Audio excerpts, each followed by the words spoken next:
Chapter 126 Shadow Clan, 3. The name of the sharp-featured young man was Wan Yun Myong. Abandoned by his parents at a young age, he lived in the slums on the outskirts of the Heaven and Earth Society until he was taken in by the Shadow Master at the age of 10 due to a chance encounter. "Oh ho ho, not bad, you're the first kid to attempt pickpocketing me." The Shadow Master, impressed by his brazen boldness, took him in and personally taught him academics and martial arts. Although the opportunity was by chance, Wan Yun Myong's talent was unexpectedly outstanding. That was also why the Shadow Master took him in. However, Wan Yun Myong couldn't become an official disciple. The chapter reason was castration? Yes, you have to be castrated to learn the sect's Ghost Yin technique. Is it absolutely necessary? Young Wan Yun Myong, who didn't want to train in martial arts at the cost of cutting off his genitals, showed strong rejection. The Shadow Master didn't force him to be castrated. However, since he couldn't become an official disciple, he called him a quasi-disciple from then on. Although he couldn't become an official disciple due to not being castrated, the Shadow Master treated him just as well and gave him teachings. Therefore, he had no major complaints. However, in the year Wan Yun Myong turned 16, he came to regret his choice. The reason was that although he didn't know when he was young, if he couldn't become an official disciple, he couldn't become the Shadow Master's successor and learn his proper unique martial arts. Let me warn you in advance. If you get castrated, you lose a lot too. For example, you won't be a real man anymore and won't be able to have a family. Wan Yun Myong, who was an orphan, had a wish from a young age. Perhaps because he didn't know his parents and was abandoned, he wanted to have a family of his own blood. That's why he didn't choose castration. However, after learning that he couldn't become the Shadow Master's successor, he came to regret his childhood choice. Damn it. It would have been better to be castrated when he hadn't reached sexual maturity yet. Then he would have become the Shadow Master's successor. But it was already too late. It was difficult to discard all the internal energy he had cultivated so far, be castrated, and then learn the Ghost Yin technique. Moreover, he had already reached sexual maturity. Having grown up wandering the back alleys, he had been frequenting brothels and red light districts since the young age of 14. No, I can't. That's why he couldn't get castrated even more. If he just got castrated, there were things to gain beyond what he would lose, but he just couldn't do it. It was such a simple principle, yet he couldn't do it. Troubled by these worries, he wandered for a while, and during those few years, 2 young junior disciples entered. Myong Tak and Yong Su. They were also orphans. Meeting them, he knew at a glance that they were children with talent no less than his own. However, to Wan Yun Myong, they were definitely not lovely junior disciples. These bastards might surpass me at any time. Rather, they were competitors. If they got castrated and became the Shadow Master's official disciples, he might not even receive proper treatment anymore. No, that was a foregone conclusion. No, I can't let that happen. With his thoughts reaching this point, Wan Yun Myong fell into numerous worries. And after much deliberation, he came up with a plan. He treated the junior disciples better than anyone else and paid more attention to them than his teacher, the Shadow Master. In response to this kindness, the junior disciples also followed him well as their senior brother. Having gained their favor like this, Wan Yun Myong, out of the Shadow Master's sight, made them reach sexual maturity early and instilled fear of castration in them. His efforts soon bore fruit. When given the choice, castration, I can't do it. I can't do it either. The junior disciples gave up on castration with tears in their eyes. Since it was originally a choice, not forced, the Shadow Master respected their decision. If that is your choice, there's nothing I can do. With these words, he looked at Wan Yun Myong with somewhat bitter eyes. What was with those eyes? Could it be that he knew Wan Yun Myong had manipulated them? When his eyes met the Shadow Master's, Wan Yun Myong became extremely afraid that he might have noticed his scheme. He'll abandon me, he'll abandon me, he'll abandon me. However, contrary to his severe worries, the Shadow Master's attitude didn't change. He still treated him like a disciple. He even asked him to take good care of the junior disciples as their senior brother. It was needless worry. Fortunately. However, because of this, something occurred to Wan Yun Myong that he had never thought of before. What if no one gets castrated? Then what would happen? At first, he just regretted not being able to get castrated. But when he thought differently, the answer lay elsewhere. If the Shadow Master never forced castration on the disciples he accepted until the end, he could make everyone refuse like the 2 junior disciples. If that happens, perhaps he would get a chance too? The Shadow Master, whom he had watched for a long time, was not someone who went back on his own words. Then it might be possible. If no official disciple emerged until the end, he could become the next Shadow Master. Having such ambition, Wan Yun Myong gained new motivation. He worked harder than before, and his martial arts also improved by leaps and bounds. And a few years later, you're going to observe the Corpse Blood Valley closing ceremony? Yes, I have business at Corpse Blood Valley anyway, and I heard there's a good girl there, so I want to take a look. A girl, you say? What was this about? Could it be that he was giving up on castration and trying to accept a girl with innate yin energy as a disciple from the beginning? At the Shadow Master's words, Wan Yun Myong felt uneasy for the first time in a long while. He was filled with confidence that he would become the successor since the Shadow Master hadn't accepted a disciple for a long time. So he waited with an anxious heart. And has Master returned? Ah, young Master, the society leader arrived a little while ago. I see. By any chance, did he come with that girl from Demon Fire Hall? Demon Fire Hall? I don't think so. No? Yes, it seems he brought a male trainee. At those words, Wan Yun Myong's anxiety disappeared as if washed away. He had been worried that if a girl from Demon Fire Hall entered, his position might be shaken, but it seemed things had turned out well. However, but there seems to be a bit of a problem. A problem? The trainee he brought seems to be a hostage from the righteous faction. A hostage from the righteous faction? What was this about? Corpse Blood Valley was a place of trials that only talents under the Heaven and Earth Society could enter. How could a hostage from the righteous faction enter such a place? To the puzzled Wan Yun Myong, Internal Director Cho Yong-hun explained. Young Master, please keep this to yourself. I heard that the clan leader personally sent 2 hostages he brought from the righteous faction to Corpse Blood Valley. The clan leader did? If that was the case, it would be difficult for anyone to directly express dissatisfaction. But why would the society leader send hostages from the righteous faction to such a place? No, that didn't matter. Why did Master bring such a troublemaker? Was he pleased enough to bear that level of risk? Righteous faction? Among the people of the Heaven and Earth Society, there was no one who liked those from the righteous faction. No, just hearing about them made everyone hate them. Wan Yun Myong was the same. This won't do. He should probably speak to Master and tell him to reconsider accepting the righteous faction hostage as a disciple. Ads by PubFuture. No matter how he thought about it, the risk was too great.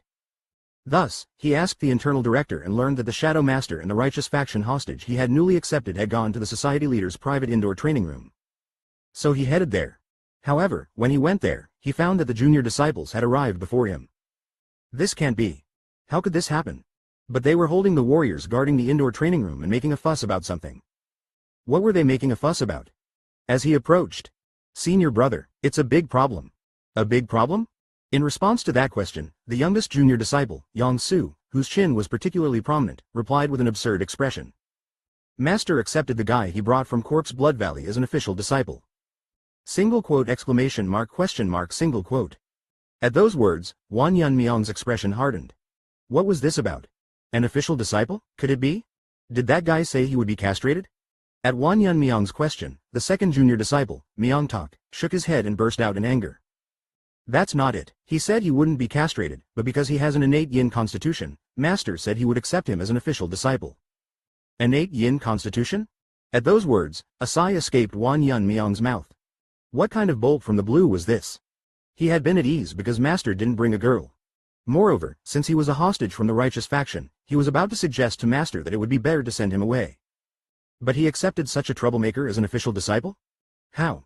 But that wasn't the end of it. The news that shocked him even more was, how could Master do this? Not only did he accept him as an official disciple without being castrated, but he even gifted him the evil commandment sword that senior brother risked his life to obtain. Nash. The moment he heard those words, Wan Yun Myong's face distorted like a demon. Normally, he would have maintained his dignity in front of the junior disciples, but he couldn't endure this at all. Despite the warrior's dissuasion, Wan Yun Myong entered the Shadow Master's private indoor training room. Bang! In the middle of the room stood a handsome boy reading a scroll. He seemed to be around the same age as the junior disciples. However, neither his age nor his outstanding appearance caught Wan Yun Myong's attention. Rather, his gaze immediately went to the evil commandment sword hanging from the waist of the boy. No, mocked Jeong-un, the righteous faction hostage. Crunch. It was true. He had hoped it was false, but Master really gave the evil commandment sword to that bastard. He had believed that since he had risked his life to obtain it, Master would naturally bestow it upon him, the eldest disciple, once the demonic energy was controlled. Did that damn righteous faction hostage bastard steal his position and even his sword?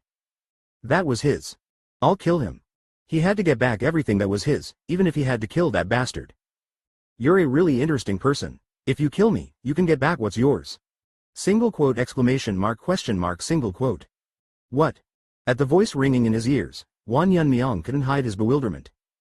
Although he was angry, he didn't outwardly reveal his true feelings in front of the junior disciples. But how did he read his thoughts? As he wondered. Huh? Wan Yun Myong's eyes wavered. At some point, the youngest junior disciple, Yong Su, was holding his broken arm and suffering, and the second junior disciple, Myong Tak, was looking at him with absurd eyes. Just what had happened? Why? They grow so fast. Here comes Alana Thompson. Suri Cruz and Toby. The inside scoop on her rumored romance. Why was Myong Tak looking at him with those eyes? In that fleeting moment of bewilderment, forgotten memories quickly flashed through his mind. Whoosh. I can't stand it anymore. Brothers, I'll take it back right now. The youngest junior disciple, Yong Su, who couldn't hold back his anger and rushed towards the righteous faction hostage. Contrary to the expectation that he would at least be able to compete to some degree since he was the weakest among them, he was suppressed in an instant and had his neck grabbed. You're risking your life at our first meeting. Kook. You were prepared for this, right? What? Crack. Without blinking an eye, the bastard broke Yong Su's right arm. How could this be? Seeing that, Wan Yun Myong judged that the bastard was no ordinary skilled martial artist. Even he couldn't subdue Yong Su, who was at the beginning of the peak realm, with just one move like that. Becoming cautious, he was contemplating what to do. You can't take your eyes off this sword. Do you want it? What are you talking about? If you can have it, try taking it. Single quote exclamation mark question mark single quote. Swish. With those words, Mok Jeong undrew the evil commandment sword he was wearing and threw it. What the hell is this bastard? Catch. In a daze, he caught the sword's hilt as if snatching it, but from that moment, he couldn't remember. Holding his forehead with his left hand, Wan Yun Myong staggered and muttered. What have I done? Mok Jeong approached him and said. You mumbled your desires with your own mouth. What did I say? You said that if none of the junior disciples who enter get castrated, there will be no official disciples, so you will become the successor. What a cute idea. Single quote exclamation mark exclamation mark exclamation mark exclamation mark exclamation mark exclamation mark exclamation mark exclamation mark exclamation mark single quote.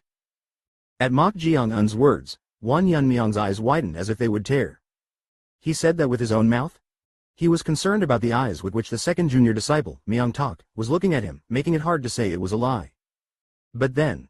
Drip. Kook. At that moment, Wan Yun Myong felt a sudden pain and looked at his right hand. The veins on the back of his hand holding the evil commandment sword were bulging and bursting, and black blood was flowing down.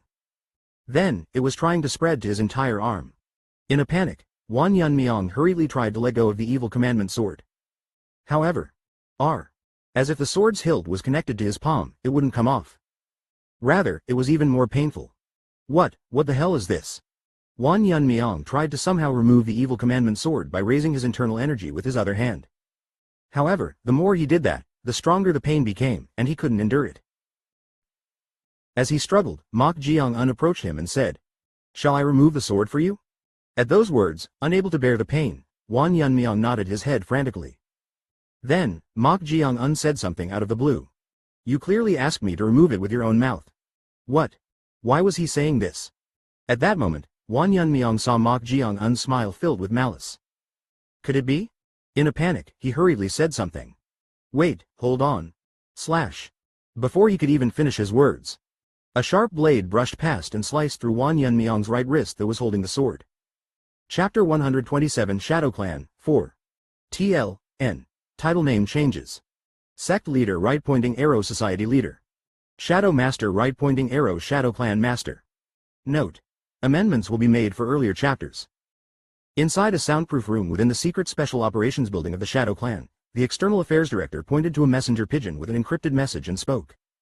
Clan Master, it looks certain this time. The known appearance matches, and doesn't the Imperial Palace also want to completely uproot their origins? That's true, but the fact that he's being detained in the underground Golden Jade, one, of the Imperial Palace. This has become quite a headache. The Shadow Clan Master stroked his chin as if perplexed. They had planted spies throughout the Central Plains to observe the unfolding situation, but to think that out of the many possible places, it would be the underground Golden Jade of the Imperial Palace. They had found him in the most troublesome location. What should we do? Shouldn't we report this to the society leader first? The Shadow Clan has its own reputation to uphold, and for a direct subordinate group of the society leader to find him first. No, not yet. But they keep urging. If this turns out to be misidentified information like last time or deliberately exposed information, it might displease the society leader instead. Quote ellipsis quote. The Shadow Clan Master's concern lay in certainty. Based on the current information alone, there seemed to be a 70% possibility. However, to report and launch an operation, over 90% confidence was necessary. And even if it becomes certain, the means to immediately enter the underground golden jade of the Imperial Palace are far-fetched. The place with the strictest security after the inner palace where the Emperor, Empress Dowager, and royal relatives resided was the underground golden jade. It was difficult for even long-term embedded spies in the Imperial Palace to enter this place. At the Shadow Clan Master's words, the External Affairs Director pondered and opened his mouth. Then what about trying to infiltrate a spy into the Embroidered Uniform Guard? The Embroidered Uniform Guard? Those guarding the underground golden jade of the Imperial Palace were the Embroidered Uniform Guard, too, a special operations organization.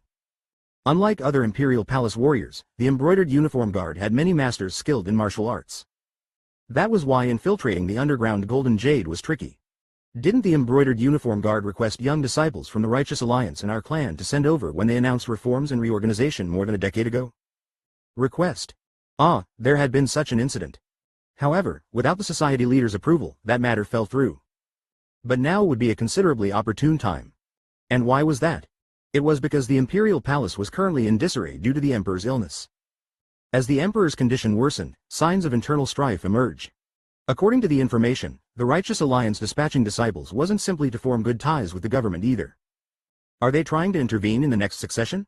Whoever becomes the Emperor influences the relationship between the government and the martial world. The Righteous Alliance was likely aiming to enthrone an emperor favorable to the Orthodox faction. Taking this into account, if the Heaven and Earth Society also intervenes through this opportunity. Knock knock. Right then, someone rapped on the door. Clan Master. At the urgent-sounding voice, the Shadow Clan Master personally opened the door and went out. Not many had the authority to enter the clan's main hall. I apologize for the discourtesy during the meeting. The one who knocked was none other than one of the guards watching over the Clan Master's private indoor training room. What is it? I believe you should go to the indoor training room right away. Single quote exclamation mark question mark single quote. Swish. A sharp aura grazed past the wrist. Along with it, something familiar fell to the floor. Thud. It was none other than my arm, my arm. Wan Yun Myung, the Shadow Clan Master's first junior disciple, screamed at the sight of his severed arm.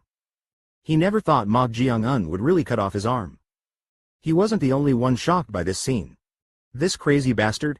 Myung Tak, the second junior disciple, also couldn't hide his consternation at Wan Yun Myung's severed arm. When the youngest Yong Sus arm was broken, he thought it was somewhat understandable. However, to a martial artist, the right arm was no different from one's life. What are you doing?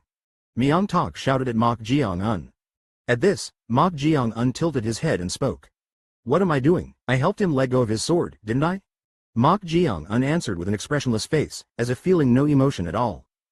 Seeing this, a chill ran down Myung Tak's spine. What the hell is this guy? While thinking that, Mok Jeong grabbed Wan Yun Myung's severed arm, which was still writhing on the floor, and lifted it. It's quite fresh, seeing it move like this even after being separated. Why you. Wan Yun Myung, who had been holding his severed arm, gritted his teeth and glared at Mok Jeong. The pain of having one's arm cut off was an agony beyond words. But more distressing than that pain was the fact that his right arm, as a martial artist, had been severed. Tap tap tap. Wan Yun Myung tapped the blood points above his severed arm to stop the bleeding. And the moment the pain subsided. I'll kill you. Burning with vengeance, he tried to attack Mok Jeong, but... Swish. He couldn't move due to the blade of the evil commandment sword touching his neck. The aura emanating from the tip of the sword was enough to separate his head from his body at any moment. I couldn't see it. Even watching right in front of his eyes, the trajectory was lost to such a degree of swiftness that even his eyes couldn't follow. This guy wasn't someone he could do anything about even with an intact arm. Mok Jeong grinned and said, You want to lose your head too? You, just what are you? How can a mere hostage of the righteous faction be this strong? He knew that those who passed through the corpse Blood Valley's gates were far stronger and superior to their peers. But he was a disciple of a direct executive of the Heaven and Earth Society, not just a subordinate clan. So how could this be? Grind. His wounded pride made him so furious. With that, Wan Yun Myung gnashed his teeth and spoke as if vowing revenge. Ha, enjoy it while you can, although I've lost my right arm. Thwack. The moment he tried to say something, Mok Jeong kicked Wan Yun Myung's chin. He kicked so hard that Wan Yun Myung's teeth seemed to break as he kept spitting out blood. To the suffering Wan Yun Myung, Mok Jeong spoke as if annoyed. You're quite funny. HNNNGH. Just keep your mouth shut like that, and... Mok Jeong unturned his head to Jeong Su, who was holding his broken arm, and Myung Tak, who was at a loss, and said, "Have you two grasped the situation now? What? Listening to what this senior brother here has been babbling about, it seems that I, as a formal disciple, have a higher rank than you. Isn't that right? Single quote exclamation mark question mark single quote." At his words, the expressions of the two hardened. They had been angry that he had bypassed their own senior brother and was given the evil commandment sword, wasn't castrated despite being a hostage of the righteous faction, and was accepted as a disciple, so they had tried to teach him a lesson.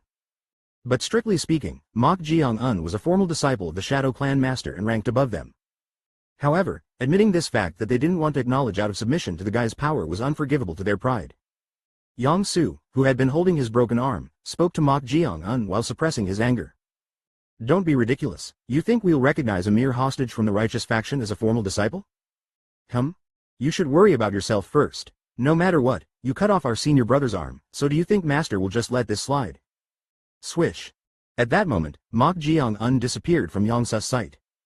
What? Wondering where he had gone, Jeong Su suddenly felt someone's touch on his back. Tap. Flinch. The startled Jeong Su tried to shake off the hand that put an arm around his shoulder, but... Crack. He couldn't move at all due to the crushing grip on his left shoulder. Mok Jeong-un had his arm around him and was gripping his left shoulder, causing so much pain that Jeong Su knelt down before he knew it. Thud. But it didn't end there. Crunch. The sound of something breaking came from his shoulder. On top of having his right elbow broken, Jeong Su's left shoulder blade shattered, causing him to grimace in pain and try to scream. However, MMMPH. Shish, you're noisy. He couldn't scream because Mok Jeong-un covered his mouth. To the suffering Jeong Su, Mok Jeong-un grinned and said, "You all came rushing in, going on about me being a hostage of the righteous faction and whatnot. Have you already forgotten telling me to hand over the sword? MMMMPH. And your thinking is quite short-sighted. If I were master, I think he would say that punishing you for disrespecting a formal disciple was the right thing to do. Don't you agree?" Quote ellipsis ellipsis quote. Jeong Su couldn't refute Mok Jeong-un's words. In the heat of the moment, he had said he couldn't acknowledge it, but Mok Jeong-un was already a formal disciple accepted by their master. In contrast, they were junior disciples who had refused castration. Damn it. Until now, it had been foolish of them not to become formal disciples. To such Jeong Su, Mok Jeong-un said, "Since we're practically fellow disciples, I was going to end it moderately, but now that it's come to this, should I just make you a cripple unable to use your limbs? It'd be fun. I'm curious how you'd live if I cut off all your arms and legs." Shudder. Mok Jeong-un spoke those chilling words while laughing as if it were nothing. At his words, Jeong Su's face turned deathly pale. He might not know about others, but this bastard really seemed like he would do it. Right then. Thud. The second junior disciple, Myung Tak, knelt on one knee and politely clasped his hands. Since the master held the highest position, prostrating was not allowed, and this was no different from the etiquette shown to a senior brother. After kneeling like that, Myung Tak spoke in an earnest voice. Please forgive our rudeness. Senior brother." Seeing his senior brother's sudden change, Jeong Su found it absurd even while suffering. However, after being beaten alongside Jeong Su, Myung Tak was mentally broken. The thought of holding a grudge against Mok Jeong-un had long disappeared from his mind. He just desperately wanted to be forgiven. "We were wrong, so please." At that moment, creak, thud. The closed iron door of the indoor training room opened, revealing the Shadow Clan master and the external affairs director. To them, it was like saviors had appeared. Mok Jeong-un shrugged his shoulders and whispered, "You're lucky." With that, he released his grip on Jeong Su. The Shadow Clan master surveyed the scene inside with a furrowed brow. Oh, dear? He had rushed over upon hearing that his three junior disciples had angrily entered the clan master's private indoor training room, worried that an incident might occur. Although all three he had personally taught had reached the peak realm, he had been concerned just in case, but the result was completely different from his expectation. To think they would be this outmatched even without learning the true essence techniques of this clan. Regardless of the circumstances, it was somewhat disappointing. But then, something unexpected happened. Wan Yun Myung, who had spotted the Shadow Clan master, crawled to him with one arm, clung to his legs, and tearfully pleaded. Master, I want to be castrated. Please castrate me." What? However, that wasn't all. Jeong Su and Myung Tak also prostrated and pleaded in unison. "Master, please castrate us." Just what was going on? Chapter 128 Reunion 1. It was truly a bizarre coincidence. Among the junior disciples, the senior disciple Wan Yun Myung, the second disciple Myung Tak, and the third disciple Yong-su had not the slightest desire for castration after awakening to sexual desire. However, the situation had changed. They all pleaded for castration. And for good reason. If they didn't become formal disciples through castration, they might have to suffer under that devilish bastard for the rest of their lives. Master, please castrate us. Seeing their pleading, Mok Jeong unclicked his tongue inwardly. Their ulterior motives were plain to see. Until now, they hadn't wanted to remove their genitals due to sexual desire, but now that he had appeared as a formal disciple, they felt their positions were threatened. They had tried to do something about it with force, but they were no match, so only one option remained for them. Becoming formal disciples through castration. Meaningless scheming. That's what he thought, but it might be the right choice for them.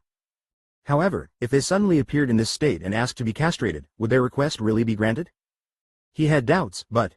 You won't regret it? At the Shadow Clan Master's question, all three hesitated for a moment. However, they soon glanced at Mok Jeong-un, conscious of him, then nodded and replied in unison. We won't regret it. It wasn't a situation for regrets. Wan Yun Myong felt that way even more so. Not only had he already revealed with his own mouth that the junior apprentice brothers had tried to prevent them from becoming formal disciples, but now that he had lost his right arm, who would accept him? Wan Yun Myong looked at his master with desperate eyes. Then the Shadow Clan Master covered his mouth and laughed as if pleased. Oh ho ho, good, since you chose it yourselves, of course I should grant it. Oh. Thank you. At his answer, the junior disciples all knocked their heads on the floor, expressing their gratitude.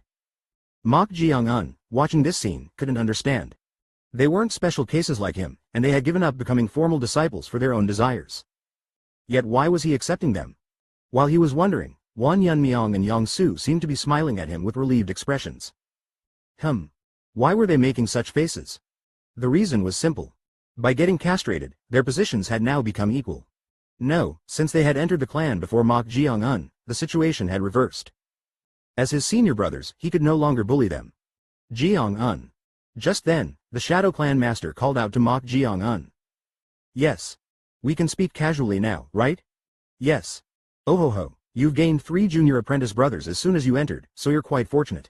As the senior brother, take good care of them. Single quote exclamation mark exclamation mark exclamation mark exclamation mark exclamation mark exclamation mark single quote. At the Shadow Clan Master's words, the faces of the 3 distorted in an instant. What kind of bolt from the blue was this? Why was that bastard Mok Jeong-un becoming their senior brother instead? Unable to hold back, Wan Yun Myong asked. Master, how can the one who entered last become the senior brother? What nonsense are you spouting? Pardon? Jeong-un became a formal disciple the earliest, so isn't he rightfully your senior brother? At the Shadow Clan Master's words, Wan Yun Myong scrunched his face as if he had bitten into dung. He thought that by becoming a formal disciple, he would at least have a higher rank than that bastard, but this couldn't be happening. Just then, Myong-tak clasped his hands in greeting to Mok Jeong-un. Junior apprentice Myong-tak greets senior brother Mok Jeong-un. Quote ellipsis ellipsis quote. The quickest change in stance, above all. Watching this, Wan Yun Myong and Yong-su were dumbfounded. Of course, Myong-tak paid no heed to their gazes. In any case, the tide had turned. Even Master had appointed Mok Jeong-un as the senior brother without even hearing the circumstances of what had happened inside. What did that imply? This bastard is the next Shadow Clan Master. To survive now, the one he needed to impress was not Wan Yun Myong who had stabbed them in the back. After sending the injured Wan Yun Myong, Yong-su, and Myong-tak to the medical hall of the inner clan and being left alone, the Shadow Clan Master looked at Mok Jeong-un and spoke. You're not asking anything. About what? Why you're not asking about the circumstances of what happened inside, and things like why I put you, who entered last, forward as the senior brother. Since Master must have something in mind, does this disciple of yours need to impudently raise questions? Quote ellipsis ellipsis quote. At Mok Jeong-un's words, the corners of the Shadow Clan Master's mouth twitched. He had asked because Mok Jeong-un showed no hint of doubt, but to think he would give such a satisfactory answer. However, this wasn't the child's true heart. Based on observing him until the Corpse Blood Valley's discipleship ceremony, this child was a cunning type that was difficult to control. For such a child to cite discourtesy. Oh ho ho ho, while it's an excellent answer as a disciple, there's no need to hide your true thoughts in front of me. Quote ellipsis ellipsis quote. Do you have nothing you want to say? At the Shadow Clan Master's question, Mok Jeong-un soon parted his lips. However, the question was different from what was expected. Even though you knew, was it out of affection that you accepted them as formal disciples? The Shadow Clan Master's eyes narrowed. Look at this child. He never thought he would ask in such a way. It seems there was more conversation inside than I thought. Judging by the way you're asking. Contrary to the Shadow Clan Master's guess, there had been no conversation. It was just that thanks to Wan Yun Myung, captivated by the evil commandment sword's demonic energy, babbling about his desires, Mok Jeong-un had learned how their master-disciple relationship had been formed. If you can call that a conversation. Oh ho ho. If it's uncomfortable, you don't have to answer. That's not it. If I must answer, it could be out of affection. But apart from that, there are sometimes things you can overlook while knowing. Mok Jeong-un tilted his head. What did he mean by overlooking while knowing? From Mok Jeong-un's perspective, who valued reason, it made no sense at all. But one thing was certain. The Shadow Clan Master knew that all the disciples who came in due to Wan Yun Myung did not get castrated. No, it would be stranger if he didn't know in the first place. He was none other than the leader of the Shadow Clan, which oversaw information. Giving up something for the sake of something else is not an easy thing. Quote ellipsis ellipsis quote. Ads by PubFuture. The Shadow Clan Master spoke while covering his mouth. Oh ho ho, you'll understand what I mean once you face more of life's hardships and are in a position to lead an organization. I'll keep that in mind. Anyhow, I apologize for causing this incident by not informing those children in advance. Not at all. They probably haven't memorized it properly yet, so I'll arrange lodgings for you today, so while resting. I've memorized it. What? If you're referring to the Ghost Yin Technique's oral secrets, I've memorized them all. At Mok Jeong-un's words, the Shadow Clan Master looked at him as if asking if that was really true. That's because according to the report, the three had barged in here not long after he had gone to the discipleship ceremony. No matter how brilliant, it would be difficult to memorize the oral secrets in such a short time. However, attending to the source, under the scenery, reversing the clouds, reforming the world, reaching compliance, understanding the realm of martial merit. Single quote exclamation mark question mark single quote. The Shadow Clan Master's eyes sparkled at the Ghost Yin Technique's oral secrets flowing from Mok Jeong-un's mouth. Having watched the last gate of Corpse Blood Valley, he was aware that Mok Jeong-un's talent was incomparably superior to ordinary people. But he didn't know he would be this outstanding. Was it to this extent? This exceeded expectations. He newly sympathized with the ancient sages saying that one couldn't help but be moved when welcoming an excellent disciple. The more he knew this child, the more he truly regretted it. If only his background was under the Heaven and Earth Society, he would walk an even smoother path. It was unfortunate that he still needed to improve his perception, but he was worth nurturing as a future talent. Even if I want to hold back praise, it's hard to do so. Well done. Not at all. Oh ho ho, I'd like to proceed with the teachings right away if I could, but it seems difficult today as I haven't finished dealing with the earlier matter. I understand. I've informed the Internal Affairs Director, so he will guide you to your lodging.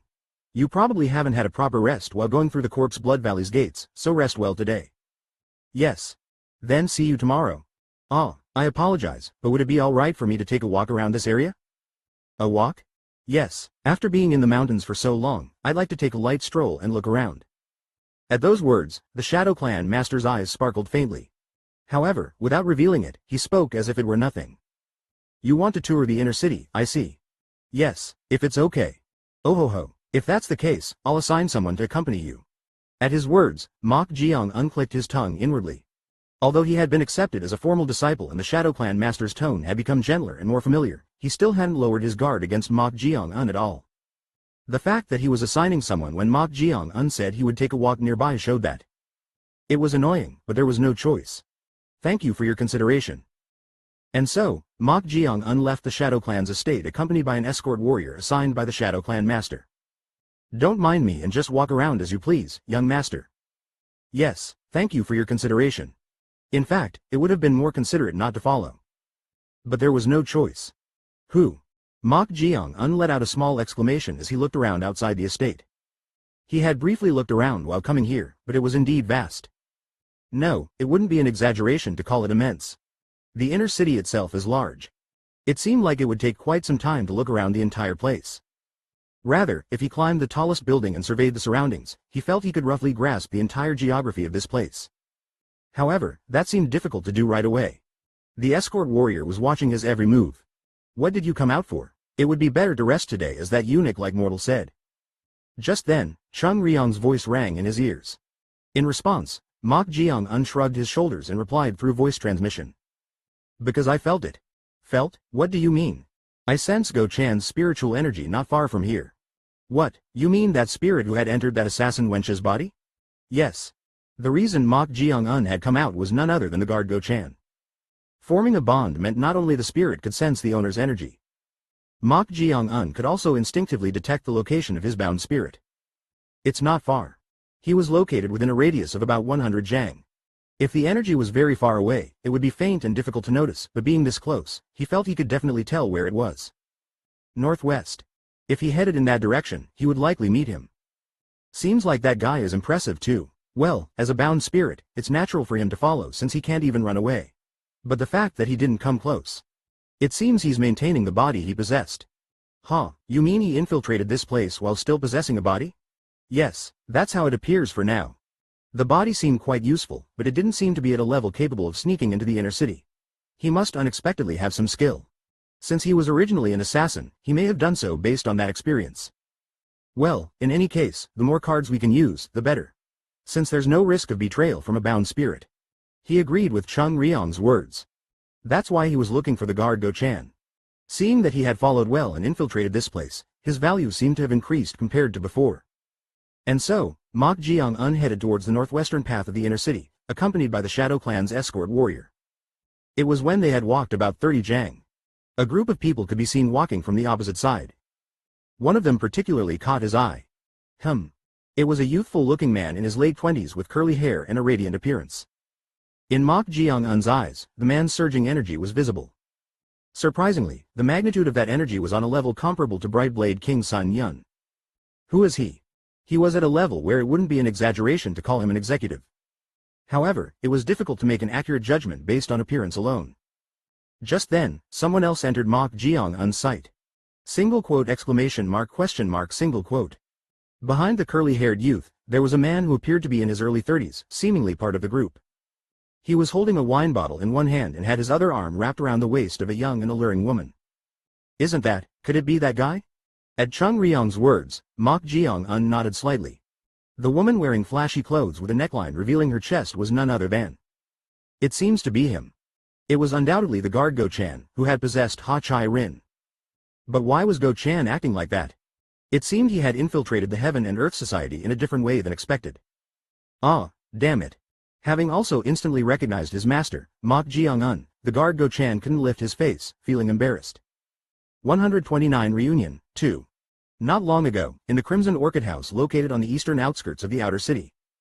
The Crimson Orchid House was famous for its hard-to-obtain fine liquors and its exceptionally talented and beautiful courtesans. Within it, there was a grand and luxurious guest room called Yearned Promise. As the name suggested, the Yearned Promise guest room was a place that received only distinguished guests. It was a place that entertained only those from renowned clans and clans within the Heaven and Earth Society or those of the great clan leader rank or higher. As such, the courtesans of the Crimson Orchid House all yearned to go to Yearned Promise and entertain the distinguished guests to form connections. Even if they couldn't become the primary consort, quite a few had entered as concubines through Yearned Promise. However, this time, the competition was particularly fierce. It was because of a rumor that a guest of the clan leader rank from the Heaven and Earth Society had made a reservation after a long time. Phew. Go-chan, who had possessed Ha Chai Rin, had somehow managed to be included in the group of entertainers.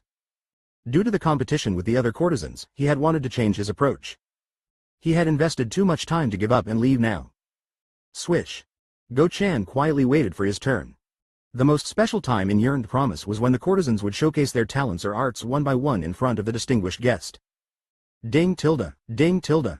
Currently, a courtesan was dancing in front of the distinguished guest, fluttering her long sleeves to display her skills. In Go-chan's hand was a geomungo asterisk. T.N. A traditional Korean six-stringed zither. Since he had passed the audition by playing the geomungo when entering the Crimson Orchid House, he intended to do the same this time. However, the problem was that someone had already played the geomungo before him. Damn it. To be honest, the skills of the courtesan who had played the geomungo before him were a level above his own. After all, he was originally an assassin, not a musician. I can't miss this opportunity. He knew that the rank of clan leader was quite high within the Heaven and Earth Society. If he could gain access through such a person, he would be able to enter the inner region of the Heaven and Earth Society. However, not only Go-chan but the other courtesans were also desperate to catch the eye of this esteemed guest. What a fate, to have to compete with courtesans in this. No, it was hard to call it fate. Having died and become a spirit, what fate was there to speak of? It was the pitiful destiny of a bound spirit. Just then, a rough voice could be heard from inside. Next. As soon as the voice ended, the courtesan who had gone inside earlier came out with a disappointed expression. It seemed she had tried her best to seduce the guest but failed and was in a bad mood. However, this was already the 6th courtesan like this. Strange. Originally, even if it was the distinguished guest only yearned promise, they wouldn't call for additional courtesans beyond the set number. But there were 10 courtesans waiting, including himself. 16 courtesans were waiting for the distinguished guest. Thanks to that, he was able to be included in that number without issue, but just how high of a position must this person hold for the madam to put in so much effort? It's my turn. Just then, a courtesan stepped forward. She appeared to be in her mid-20s and was the courtesan who had challenged Go Chan. As she was about to enter, the madam whispered something in her ear in a low voice. Go Chan observed this closely. The body he possessed, Ha Chai Rin, had learned the art of lip reading, so he could roughly guess the words just by the shape of the lips. He's the disciple of the 5 kings. The 5 kings, this is your last chance. Single quote exclamation mark question mark single quote. At the madam's words, Go Chan's eyes widened.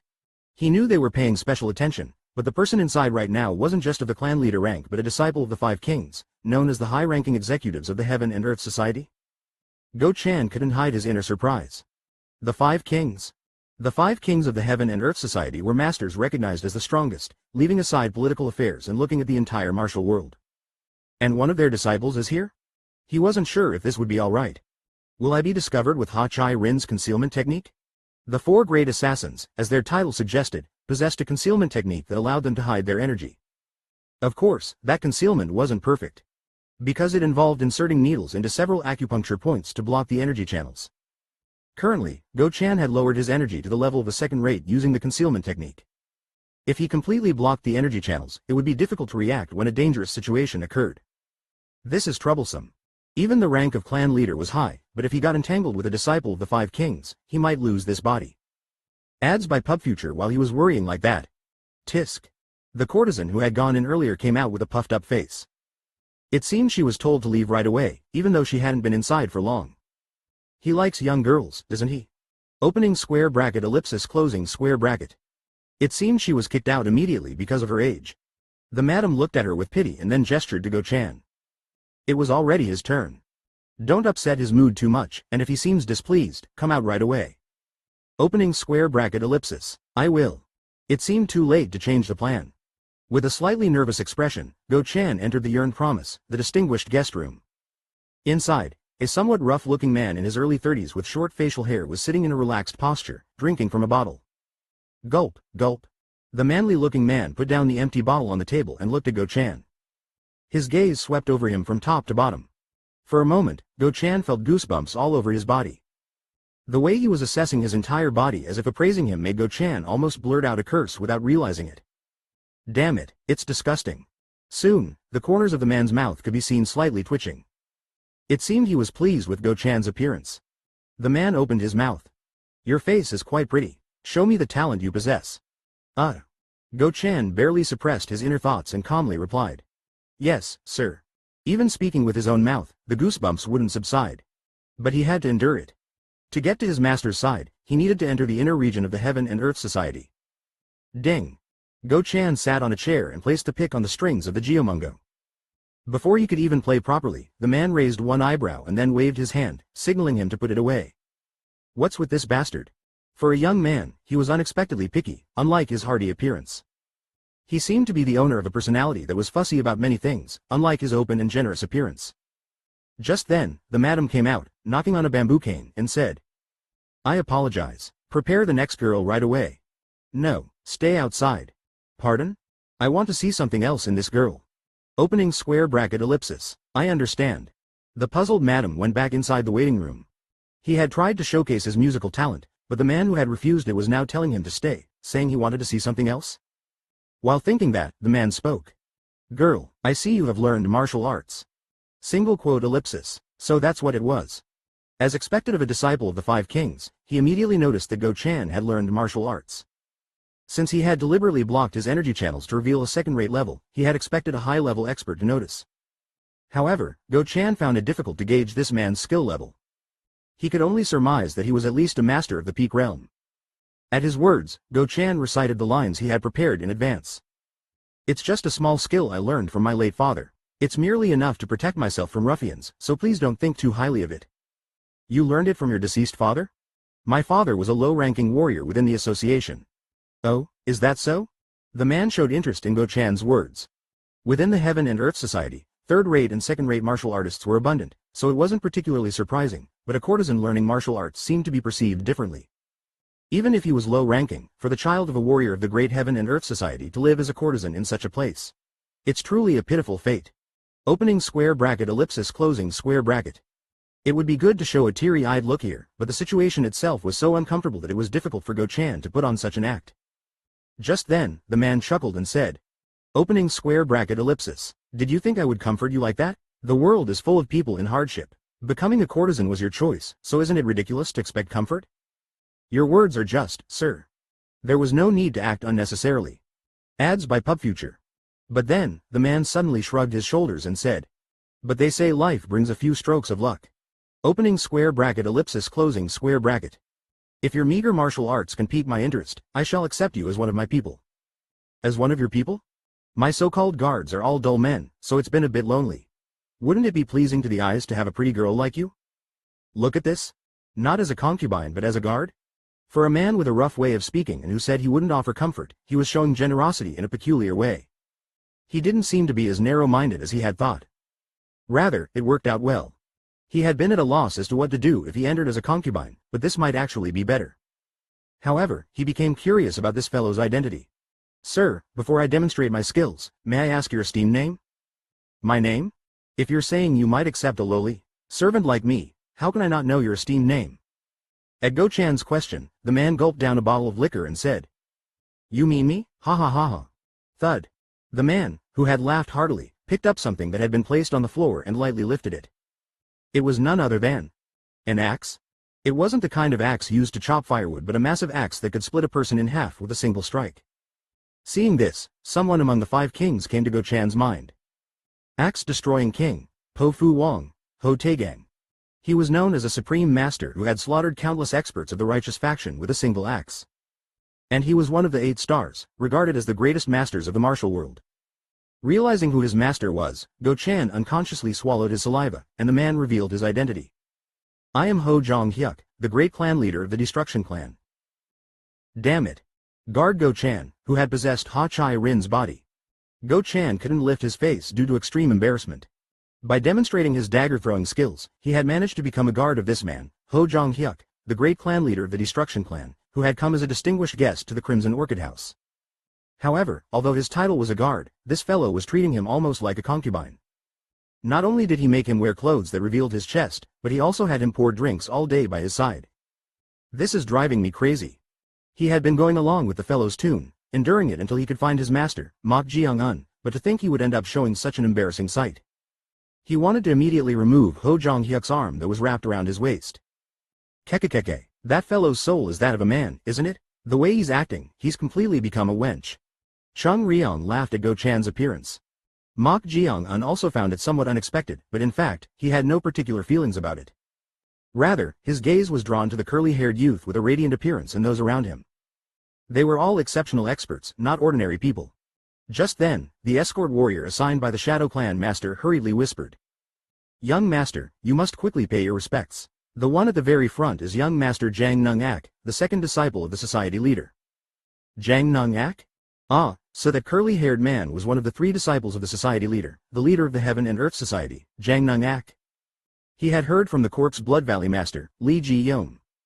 Aside from the senior disciple, young master Na Yul Ryang, it would be difficult for me to describe the appearances of the second and third disciples as I haven't seen them. However, according to rumors, it would be best to be cautious if you meet the second young master. He remembered that his reputation wasn't very good. He had heard that he had a tyrannical temperament, wanting to obtain anything he desired.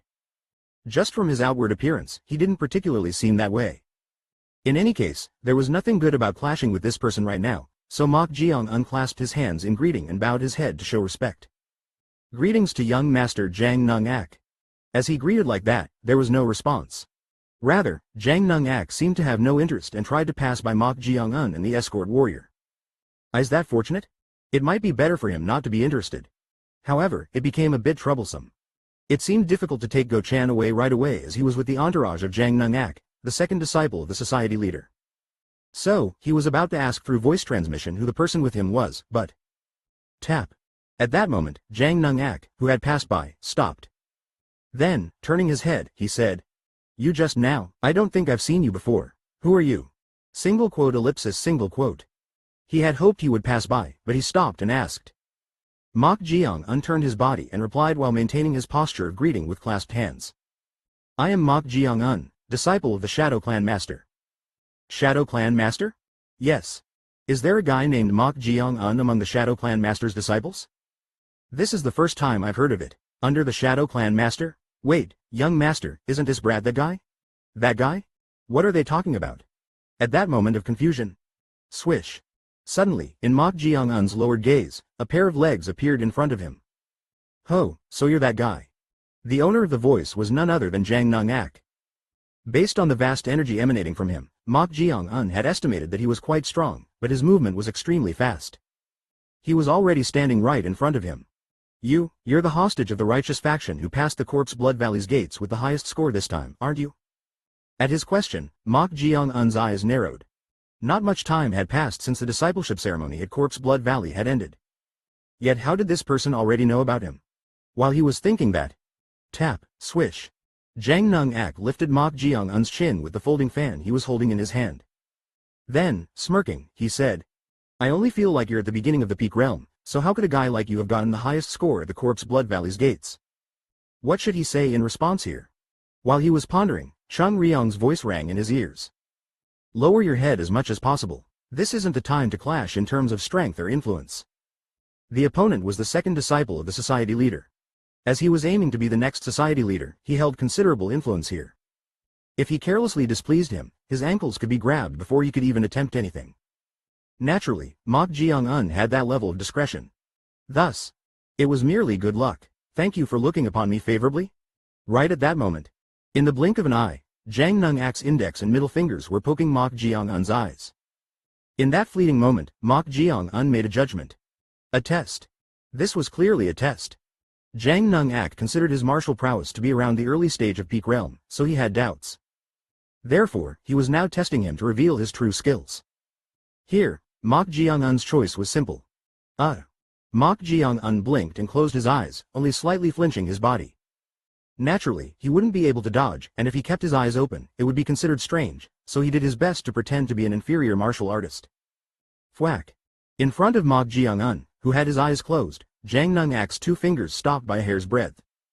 Jang Nung-ak, who had stopped his fingers like that, chuckled. A woman in her early 20s with thick lips, wearing red clothes, who was one of his companions, also laughed and said, "It seems he doesn't live up to the rumors, young master." "It appears so." Jang Nung-ak also nodded as if he had a similar opinion and withdrew his hand. Fortunately, it seemed he had successfully deceived him. "Well done, mortal." Chung Ryong also thought that Mok Jeong-un had handled himself well this time. However, for someone flinching in surprise, his heartbeat is exceptionally calm, young master. "What?" Jang Nung-ak turned his head and looked at someone. There stood a middle-aged man with long hair, his eyes covered with a black cloth and leaning on a bamboo cane. He had the calmest energy among them. It felt like a clear lake, but could he possibly be a blind man? While he was thinking that, if my subordinate's ears are not mistaken, the person in front was not surprised at all, young master. "Not surprised at all, you say?" With those words, Jang Nung-ak turned his head and glared at Mok Jeong-un with sharp eyes. At this, Mok Jeong-un licked his lips slightly. He had tried his best to act, but it seemed the situation was becoming troublesome. Chapter 130 Ability 1. The second disciple Jang Nung-ak, one of the candidates for the next society leader. There were many conflicting opinions about his background, and many who took issue with his disposition and conduct. However, despite his overflowing greed, those who acknowledged Jang Nung-ak believed that his skill would once again establish the Heaven and Earth Society as a pillar of the Central Plains. Like the senior disciple Na Yul Ryang, Jang Nung-ak had built up quite a significant force. It was estimated that its size amounted to 30% within the Heaven and Earth Society. Among such a force, there were the next-generation powerhouses who formed the backbone, and Jang Nung-ak referred to these subordinates of his as follows. 5 Mountains Alliance. 5 enormous mountains. It literally meant his 5 cherished subordinates. Jang Nung-ak, who enjoyed ranking and ordering, regularly had his subordinates compete against each other to determine a new ranking and encourage competition. As a result, 5 powerhouses were determined, and they were the 5 Mountains Alliance. Excluding Jang Nung-ak, there were a total of 5 people present.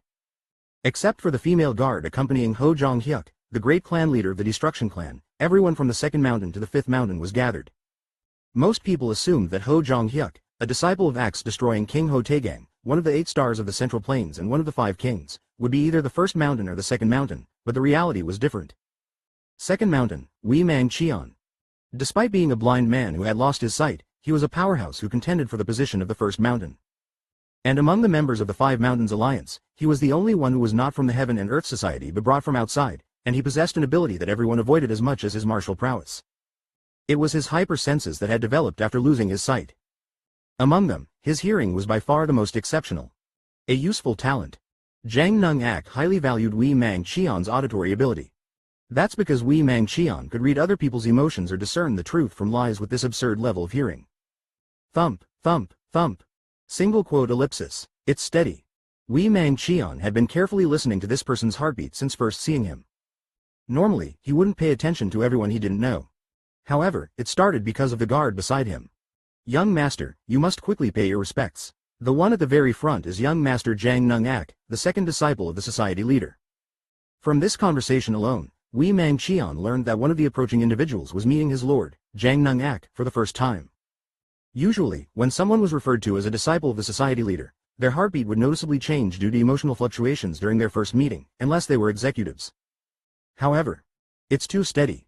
There was not the slightest change in the heartbeat. It just kept beating, thump, thump, and it could be said to be too regular to this extent. Even when sleeping, if one had a restless dream, the heartbeat would change, so how could it be this steady? To this degree, it was almost at the level of a highly trained assassin. However, even an assassin's heartbeat would have variations. Who is he?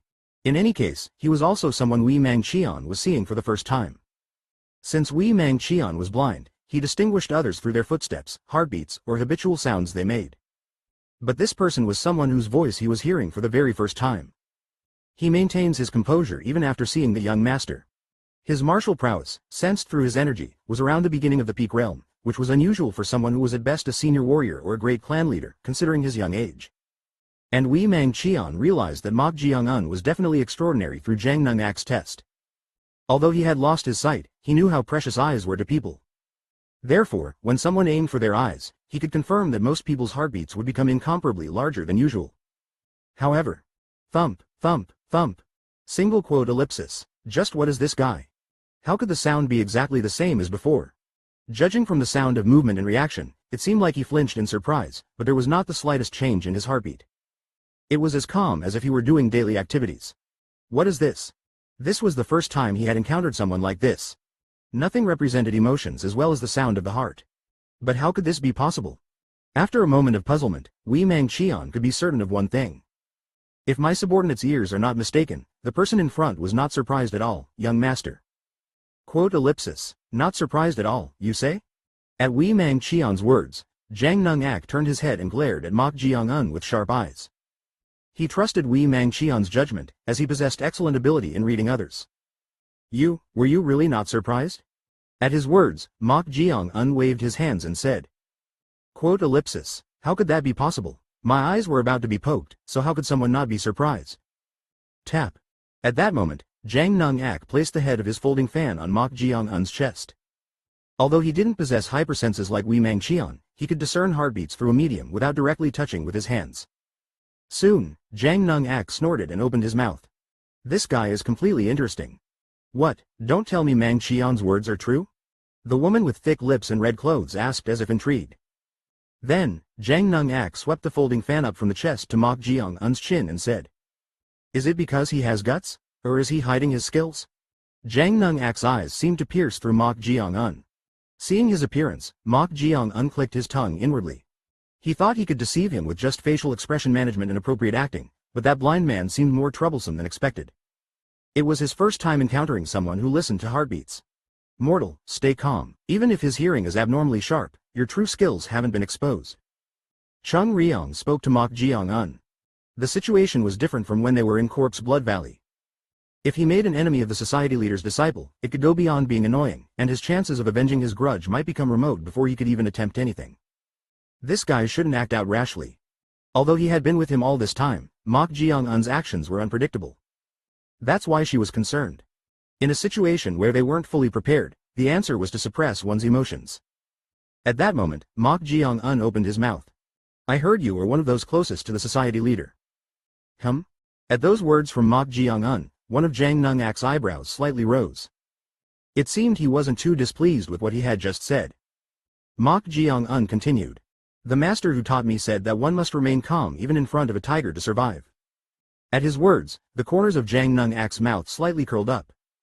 Unlike his appearance, he seemed to be someone who knew how to speak eloquently. Referring to him as a tiger meant elevating him as an entity beyond one's capacity, and saying that he maintained composure to survive was lowering himself. In response, Jang Nung-ak said, You seem quite capable in handling yourself. Even if I have guts, if the young master decides to, you can kill someone like me at any time, so how could I act recklessly? You're not foolish. Yes, those who know how to handle themselves tend to have longer lifespans. Zing. Mok Jeong-un glanced at the folding fan touching below his neck. Although there was nothing sharp, the aura emanating from the point of contact seemed ready to pierce his neck at any moment. As expected of a disciple of the Heaven and Earth Society's leader, he was no ordinary person. Quote ellipsis, I will keep your words in mind. Ads by PubFuture. At Mok Jeong-un's answer, Jang Nung-ak chuckled, removed the folding fan from his neck, clasped his hands behind his back, and stepped away from Mok Jeong-un. Could this quietly pass? While thinking that, Jang Nung-ak walked a few steps forward and said, But you know, while it's good that you can handle yourself, if your skills don't back it up, you can't have this level of composure. Don't you agree, Mang Qian? That's right, young master. This young master thinks that the hostage, you bastard, are hiding your skills as much as your composure. I don't know in what way or by what method, though. At this, Mok Jeong-un lowered his head and stance and said, How could that be possible? I don't meet the level of your expectations. Someone who doesn't meet expectations wouldn't have gotten the highest score at the Corpse Blood Valley's gates for no reason. Don't you agree, Jong-hyuk? Gulp, gulp. At that question, Ho Jong-hyuk, the great clan leader of the Destruction Clan, downed the liquor from the bottle, wiped his lips with his sleeve, and replied. If you say he got the highest score with his current skills, it would be impossible unless he possessed heaven-bestowed luck or there was corruption within Corpse Blood Valley. This young master shares the same thought. Shing. At that moment, the blind Wee Mang Qian slightly pulled out his bamboo cane as if drawing it. Then, a sharp blade hidden inside was revealed. It's a matter that can be easily revealed if we test him. Young master, please leave it to me. I will verify it. At those words, the red-clothed woman with thick lips also stepped forward. Ho ho ho, I will do it. I want to see if his skills match his handsome face. Seeing the two eager individuals, Jang Nung-ak chuckled, shook his head, and then spoke to the muscular giant who had been silent all this time, with a rough beard reminiscent of Zhang Yi. 1. Jo Mo Pal. Yes, my lord. I want to see this friend's true skills. Yes, my lord. It was as soon as those words ended. Bam. The man who had been still, no, Jo Mo Pal, suddenly moved. Possessing a swift movement that didn't match his giant stature, Jo Mo Pal instantly tried to strike down on Mok Jeong-un's head with his interlocked hands. Swish. In response, Mok Jeong-un utilized his footwork and spread his body backwards. Then, Jo Mo Pal, with his arms lowered from the strike, charged forward like a wild boar. His momentum seemed like it would crush anything. However, despite this momentum, Mok Jeong-un maintained his composure and continued to widen the distance using his footwork. Tap tap tap. HMPH. At this, Jo Mo Pal stamped his foot on the ground, leaving a deep imprint, and extended his fist towards Mok Jeong-un, who was increasing the distance. Boom. At that moment, whoosh. A white light flickered from Jo Mo Pal's fist, and an invisible, heavy force rushed towards Mok Jeong-un's face. This was none other than fist wind. As the fist wind infused with chi flew towards him, Mok Jeong-un found it difficult to dodge, so he crossed his arms and immediately assumed a defensive stance. Whoosh. As the fist wind struck his crossed arms, Mok Jeong-un's body was pushed back about 6 steps. Tremble. Mok Jeong-un's eyes narrowed at his trembling arms. As he had somewhat guessed based on the energy Jo Mo Pal was exhibiting, his martial prowess had indeed reached the pinnacle of the peak realm. However, in terms of the strength infused in his fists alone, it was even higher. It seemed he possessed external and internal energy that was nearly at the transcendent realm. This won't do. It seemed difficult to properly face this man with his concealed skills. However, if he fully revealed his skills, it would turn out as Jang Nung-ak wanted. Woman sleeps with snake, until doctor shows her what's inside they grow so fast. Here comes Alana Thompson, no other choice. It would be better to take a few hits and dodge moderately. His pride wasn't particularly hurt by this. It was better to be hit a few times and avoided than to get involved in troublesome matters right away. That was when it happened. Bam. Zhou Mo Pal's fist, which had instantly closed the distance, struck Mok Jeong-un's face, causing his head to turn sideways and collide with the ground. Bang! Phew! This hurts a bit. But this level of pain was nothing. Mok Jeong-un could endure even worse than this without letting out a single groan. At that moment, Zhou Mo Pal, who had driven Mok Jeong-un's head into the ground and turned him upside down, kicked his abdomen with a chi-infused kick. Thud! Whoosh! Mok Jeong-un, who was hit in the abdomen, was pushed back while arching his back like a shrimp. Seeing this, Ho Jong-hyuk, the great clan leader of the Destruction Clan, clicked his tongue. Tisk tisk, he's done for, done for. When he saw Mok Jeong-un's footwork, he had guessed that he would be at the late-stage peak realm, but seeing him being helplessly beaten, he wondered if he wasn't even at that level. Zhou Mo Pal might be the lowest among the 5 mountains, but he was an expert with skills approaching the transcendent realm. When such a skilled person seriously unleashed his martial prowess, how could he be a match even if he was the top scorer at Corpse Blood Valley? Is this all he's capable of? Disappointment mixed in the eyes of Jang Nung-ak, the second disciple of the society leader. He had expected him to show as much as he had hoped for to some extent, but seeing him being pummeled like that, his expectations were gradually fading. Well, even if he had hidden his skills, it was virtually impossible for him to be a match for Zhou Mo Pal of the 5 mountains anyway. That's enough, now. He was about to tell him to finish it moderately, but his heartbeat is still steady. What? Please leave it to me instead. Whoosh! With those words, someone leapt out. It was none other than Wei Mangqian, the second mountain. Sheng! Wei Mangqian, who had drawn the sword hidden in his bamboo cane, instantly flew and slashed at the neck of Mok Jeong-un, who was being beaten by Zhou Mo Pal. He unleashed his killing intent to the maximum and showed the momentum to sever the neck in a single stroke. Swish! The moment the blade was about to touch the neck. Clang! Whoosh! Single quote exclamation mark question mark single quote. At that instant, Zhou Mo Pal's eyes widened. Mok Jeong-un had lightly grasped the fist Zhou Mo Pal was thrown with his left hand and had somehow parried Wei Mangqian's sword with a kick. You bastard! He was about to say that he was indeed hiding his skills, but Mok Jeong-un, as if Zhou Mo Pal wasn't even in his concern, looked at the blind Wei Mangqian and said, I was letting myself get hit, yet you're making things difficult. What the hell are you saying? This damn rat bastard was arrogantly saying that he had been letting himself get hit by Zhou Mo Pal? At Mok Jeong-un's words, Zhou Mo Pal's anger surged, and he tried to shake off his grabbed fist and send Mok Jeong-un's face flying with his other fist. However, crack. Thud. At that moment, along with a groan of pain from Zhou Mo Pal's mouth, his grabbed right wrist was twisted backwards, and he was forced to kneel on one knee on the ground. This bastard's energy technique. Zhou Mo Pal couldn't hide his shock. This bastard's energy technique was surpassing his own, which was close to the transcendent realm. Chapter 131 Ability 2. Will this be alright? Guard Go-chan, who had possessed Ha Chai-rin, had an uneasy look in his eyes as he watched the fight beside Ho Jong-hyuk. He was well aware of Mok Jeong-un's skills before coming here. Although he possessed a strange power, he was merely at the second-rate level, so it was questionable whether he could endure against such a monstrous fellow. However, thud. Single quote exclamation mark question mark single quote. Zhou Mo Pal of the 5 Mountains Alliance, the 5th mountain, was forced to kneel with his right wrist twisted. Seeing his state, Go-chan couldn't hide his inner shock. No, it hadn't even been a full month, so just what had happened? Was Mok Jeong-un originally this strong? Quote ellipsis. Indeed, my judgment was correct.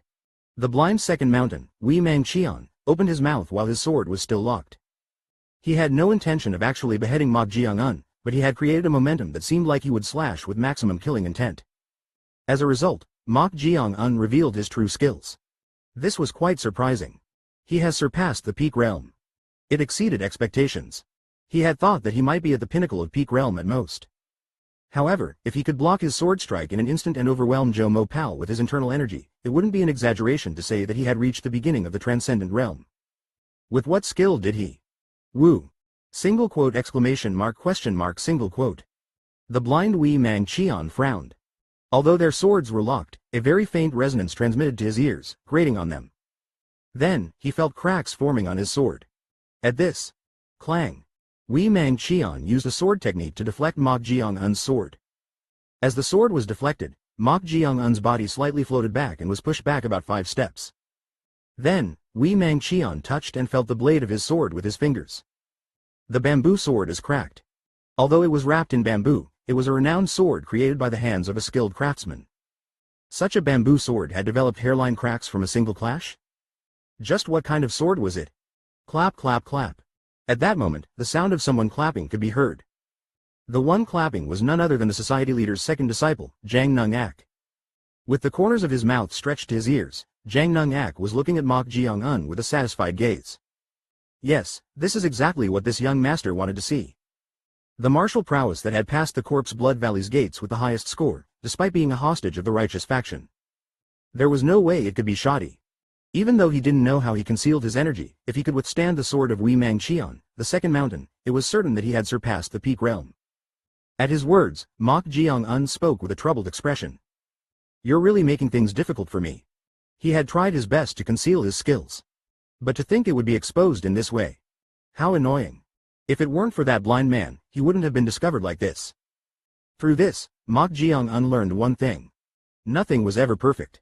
Even if the energy of death, the death chi, was an energy that living humans couldn't sense through their perception, if there were people who could discern the opponent in such strange ways, he needed to be even more cautious. That blind mortal bastard is a troublesome variable. Chung Ryong also clicked her tongue at this result. Not revealing one's skills was the most ideal, but now that he had been exposed, they might have to change their plans depending on how that Jeong responded. At that moment, Jeong approached and spoke. Concealing one's skills in the martial world is quite common. However, for someone not even in his prime to surpass the peak realm is very rare. Rare? At Jeong's words, Ho Jong-hyuk, the great clan leader of the Destruction Clan, clicked his tongue. Even he, who had been praised by his father for possessing outstanding martial talent, was only able to enter the transcendent realm when he was almost 30. Of course, even that had earned him the admiration of those around him. But for a guy who was only 17 or 18 years old to have entered the transcendent realm, he deserved to be called a genius. Single quote ellipsis. I understand why he hid his martial prowess. A sharp awl pierces through the handle. A moderately outstanding talent might receive hospitality from those around, but if it surpasses that, it becomes the target of wariness and jealousy instead. Mok Jeong's talent clearly belonged to the latter. Whether it was his own judgment or the order of his master, the Shadow Clan master, hiding his skills was probably out of concern for that. Jeong spread his arms wide and said to Mok Jeong, I like you. Quote ellipsis quote. I'll be straightforward, swear loyalty to this young master. Swear loyalty? Yes, this young master wants talented individuals like you. Those talents are equivalent to this young master's power. That would be natural. The more strong martial artists he had as subordinates, the more solidified his position as the clan master's successor would become. Jeong approached right in front of Mok Jeong and continued. This young master does not demand loyalty without compensation. If you swear loyalty, I will promise you wealth and honor befitting it. Wealth and honor. Yes, furthermore, if this young master becomes the pinnacle of this association, you will get to enjoy even more together. At Jeong's words, Chung Ryong said to Mok Jeong, it doesn't seem like you have a choice. The most ideal situation was to build strength under the Shadow Clan master and observe the situation. However, now that his skills had been exposed, that had become difficult. If he refused here, the likelihood of being kept in check or getting involved in troublesome matters would increase, so the second best option was to build strength under Jeong. However, tap. Mok Jeong unclasped his hands in greeting to Jeong and said, I apologize. Although it's a very tempting offer, it seems difficult for me to follow the young master right away. Ads by PubFuture. Huh? Chung Ryong was puzzled by Mok Jeong's words. Since his hidden strength had been exposed, it would have been a safe choice to enter under Jeong's command to avoid troublesome matters. But if he refused here, you can't follow this young master? As expected, Jeong's expression changed in an instant. One of his eyebrows twitched and rose, seeming displeased. It was as expected.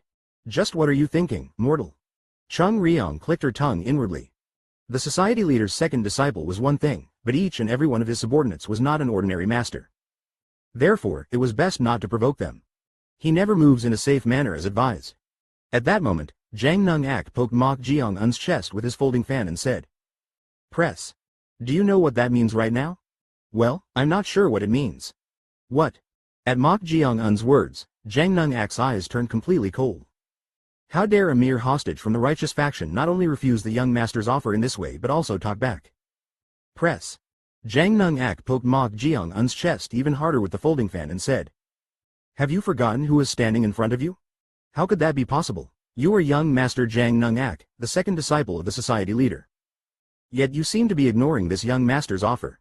No way, I merely conveyed that it would be difficult for me to accept the young master's offer right away. Do you think you have the option to refuse? If you want to have the Shadow Clan under your command, I don't think you'll force it unreasonably. At Mok Jeong-un's words, Jang Nung-ak's eyes sharpened. Seeing his appearance, the red-clothed woman with thick lips pressured Mok Jeong-un. Hey, do you really have a death wish? A mere hostage from the righteous faction, to the young master right now. Swish. Jang Nung-ak raised his hand, stopping her pressure. Then, he chuckled and said, "You're certainly different, perhaps because you're a hostage from the righteous faction." Pardon? If you were from this place, you wouldn't respond to this young master's offer like you did. Rather, you would be afraid of going against this young master's temper. Quote. But you were extremely audacious against this young master. Jang Nung-ak found this Mok Jeong uninteresting. He thought that if he applied some pressure, he would crawl in on his own. Considering his position as a hostage from the righteous faction and how big of an opportunity it was to establish such a connection within the Heaven and Earth Society, if he had the slightest awareness, he would have no choice but to follow. But he responded like this. Yes, that's right, this young master wants to have the Shadow Clan under his command. For that, I want you to become this young master's person and serve as an important catalyst. Jang Nung-ak revealed his true intentions. Then, I would like that too, but as you know, I just became the Shadow Clan master's disciple. What does that have to do with anything? I wasn't chosen, but I became the Shadow Clan master's disciple as a benefit of being the top scorer at Corpse Blood Valley, so will he trust me that much? At Mok Jeong-un's words, Jang Nung-ak's eyes narrowed. He also had a cunning side, so he immediately understood what Mok Jeong-un meant by saying this. Quote. Keep talking. Before even properly learning martial arts or building trust, if the Shadow Clan master finds out that I, a hostage from the righteous faction, entered under the young master's command, how will he view me? Quote.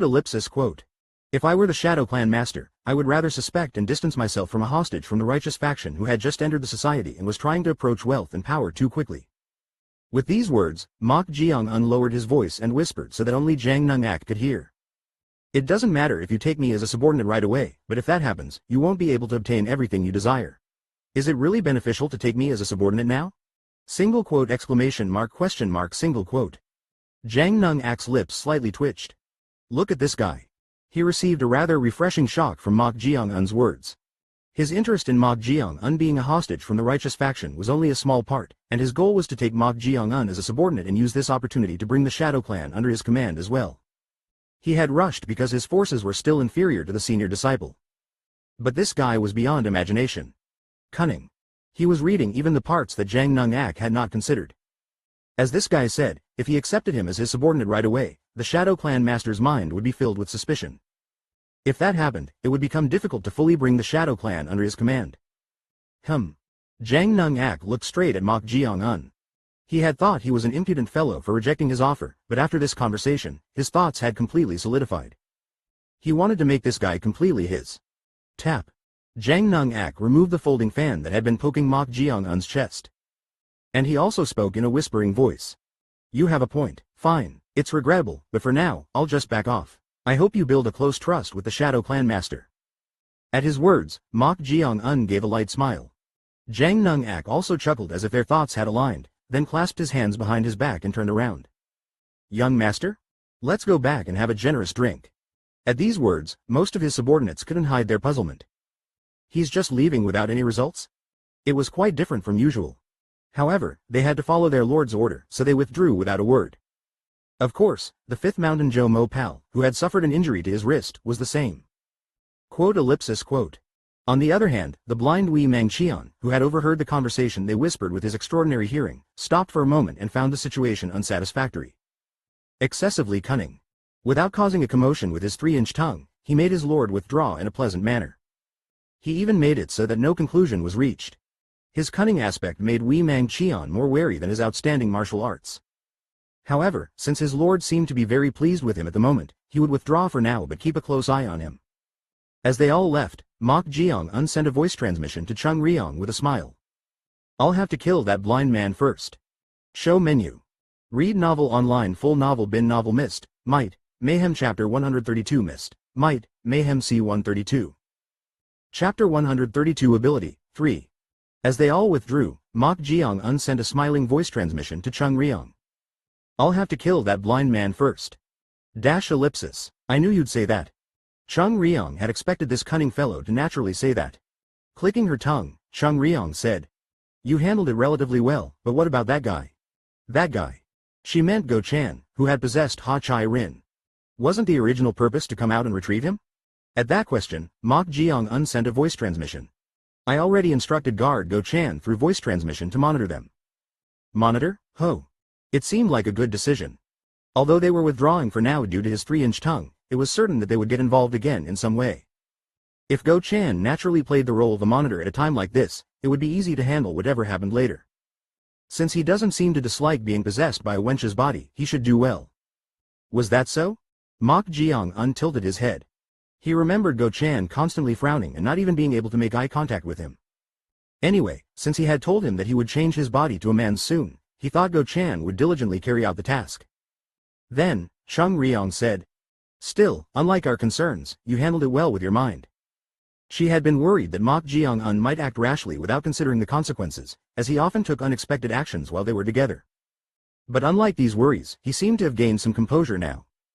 However, since there are eyes watching. Yes, there's also that eunuch-like fellow assigned by that mortal, so it's best to be cautious. It's not just that. Not just that? Yes. With those words, Mok Jeong-un glanced at somewhere. Then, he chuckled and headed back to the Shadow Clan's estate.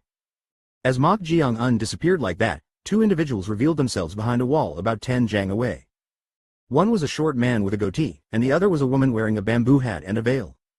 The short man said to the woman, "Young lady, that Mok Jeong-un kid seems to have clashed with the second young master, so why are you letting him go?"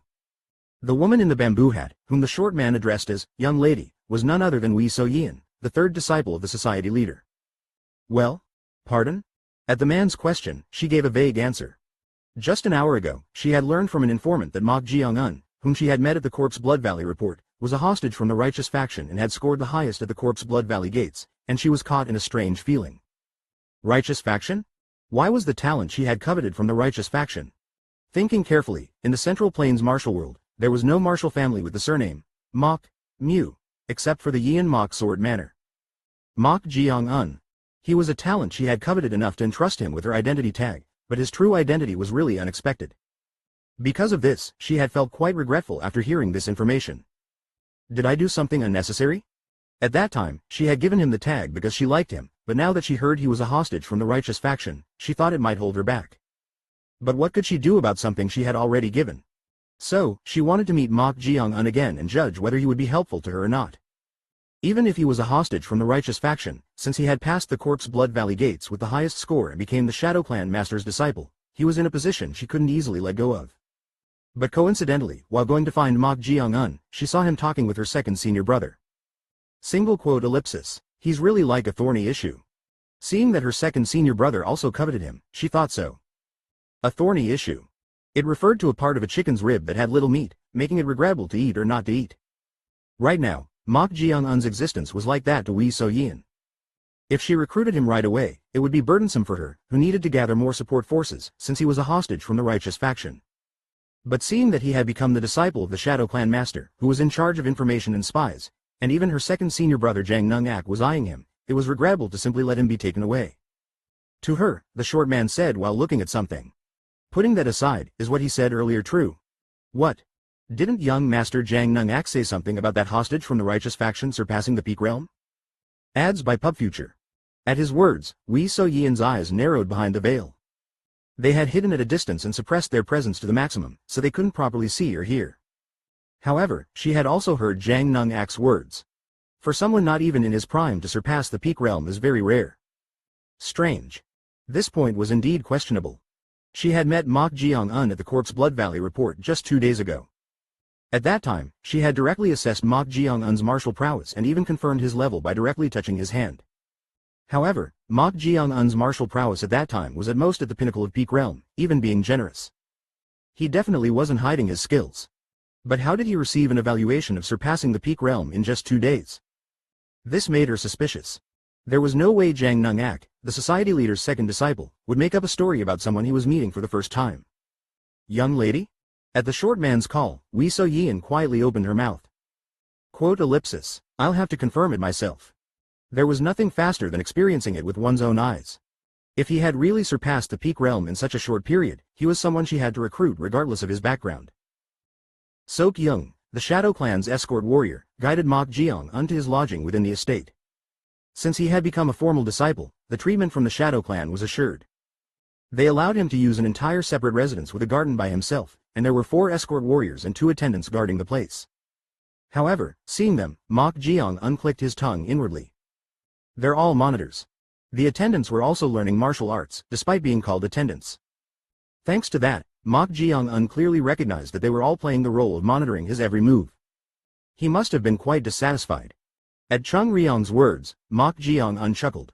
It was annoying, but he understood. Even if he was the Shadow Clan master, it didn't seem like he would easily let go of his suspicions just because he had accepted him as a disciple. Monitoring was a natural course of action. It would probably continue for a while until the suspicions were completely dispelled. What level are they? The 2 attendants are third-rate, and the 4 escorts are all first-rate warriors. In the eyes of Jeong, who had opened the ghost eye, their levels were clearly visible. It wasn't difficult to estimate their martial prowess just by the size of their energy. Even if their martial prowess is low, it will be difficult to move freely with so many monitors. We shouldn't do that. Shouldn't do that, huh? He must have something else in mind. While inspecting the separate residence like that, Seok-young clasped his hands in greeting to Jeong and said, "My task is finished, so I will take my leave now." "Ah, you said your name was Escort Seok-young?" "Yes. I have something to quietly ask you, so could we talk for a moment?" "Pardon?" At Jeong's words, Escort Seok-young couldn't hide his puzzlement. However, since there were many monitors watching around, even if they had some conversation inside, it didn't seem like it would cause any particular problems. Escort Seok-young sent a light-hand signal to the escorts guarding the separate residence and followed Jeong into the room. Creak, thud. After closing the door, Escort Seok-young naturally asked Jeong, who was sitting at the round table. "What did you want to say? You'll report about me, right?" Pardon? At Jeong's sudden question, Escort Seok-young was momentarily stunned and then belatedly asked back. He wondered what question Jeong would ask, but he didn't expect him to be so blatantly direct. In response, Seok-young pretended and answered. "What do you mean by that? Since it's just the 2 of us, you can speak honestly. You're going to report, aren't you?" At Jeong's question, Escort Seok-young's expression stiffened. Did this guy call him into the room separately to ask him not to report? If that was the case, it was a huge miscalculation. Seok-young spoke in a serious tone. "I don't know what you're talking about, but I only follow the orders of the clan master." "Yes, you would, but don't do that." Ads by PubFuture. Just what are you saying? It's exactly as you heard. Even if you continue to monitor me in the future, only report to master what I allow you to report. At Jeong's words, Seok-young's eyes sharpened. The clan master had told him to thoroughly monitor Jeong because he was a hostage from the righteous faction, and he now understood why. Just what kind of guy was he? If he knew that Seok-young was monitoring him under the clan master's order, he should have restrained himself or not treated him recklessly. Tap. Escort Seok-young clasped his hands in greeting to Jeong and said, "I will pretend I didn't hear what you just said. However, if you continue to force such things on me, I will have no choice but to. You'll regret it." What, regret it? This guy was truly arrogant beyond measure. Although he was a formal disciple, if the Shadow Clan master changed his mind at any time, he could be expelled. Yet was he trying to threaten him, the monitor, right now? At this, Escort Seok-young, unable to endure it any longer, turned his feet and said, "I can't listen any further. I will take my..." Swish. At that moment, Jeong stretched out his hand. In that instant, whoosh. Huh? The body of Escort Seok-young, who had tried to go outside, was forcibly pulled by an invisible force. He tried to resist by drawing up his internal energy, but it was useless. Thud. In an instant, Seok-young, who had flown forward, fell to the floor. Thud. Jeong stepped on Seok-young's back with his foot. Press. Ack. He had seen Jeong fighting against the subordinates of the clan master's second disciple earlier, so he was aware that he was no match for him. But what was this? Could it be that Jeong had just pulled him using the void grasping technique? Impossible. To be able to pull a person using the void grasping technique, one had to be a master who had nearly reached the pinnacle stage of Transcendent Realm. The pinnacle stage of the Transcendent Realm meant being a supreme master at the level of the 5 kings. Of course, this wasn't a proper void grasping technique. It was one of the 8 techniques of the Destruction Fist, the seizing technique. Just what? Shush, be quiet. If you make too much noise, those outside who want to eavesdrop will get curious. At Jeong's words, Seok-young shut his mouth. He had previously signaled the escort warriors guarding outside to stay close in case of emergencies. So now, all the escorts and attendants were right next to the separate residence.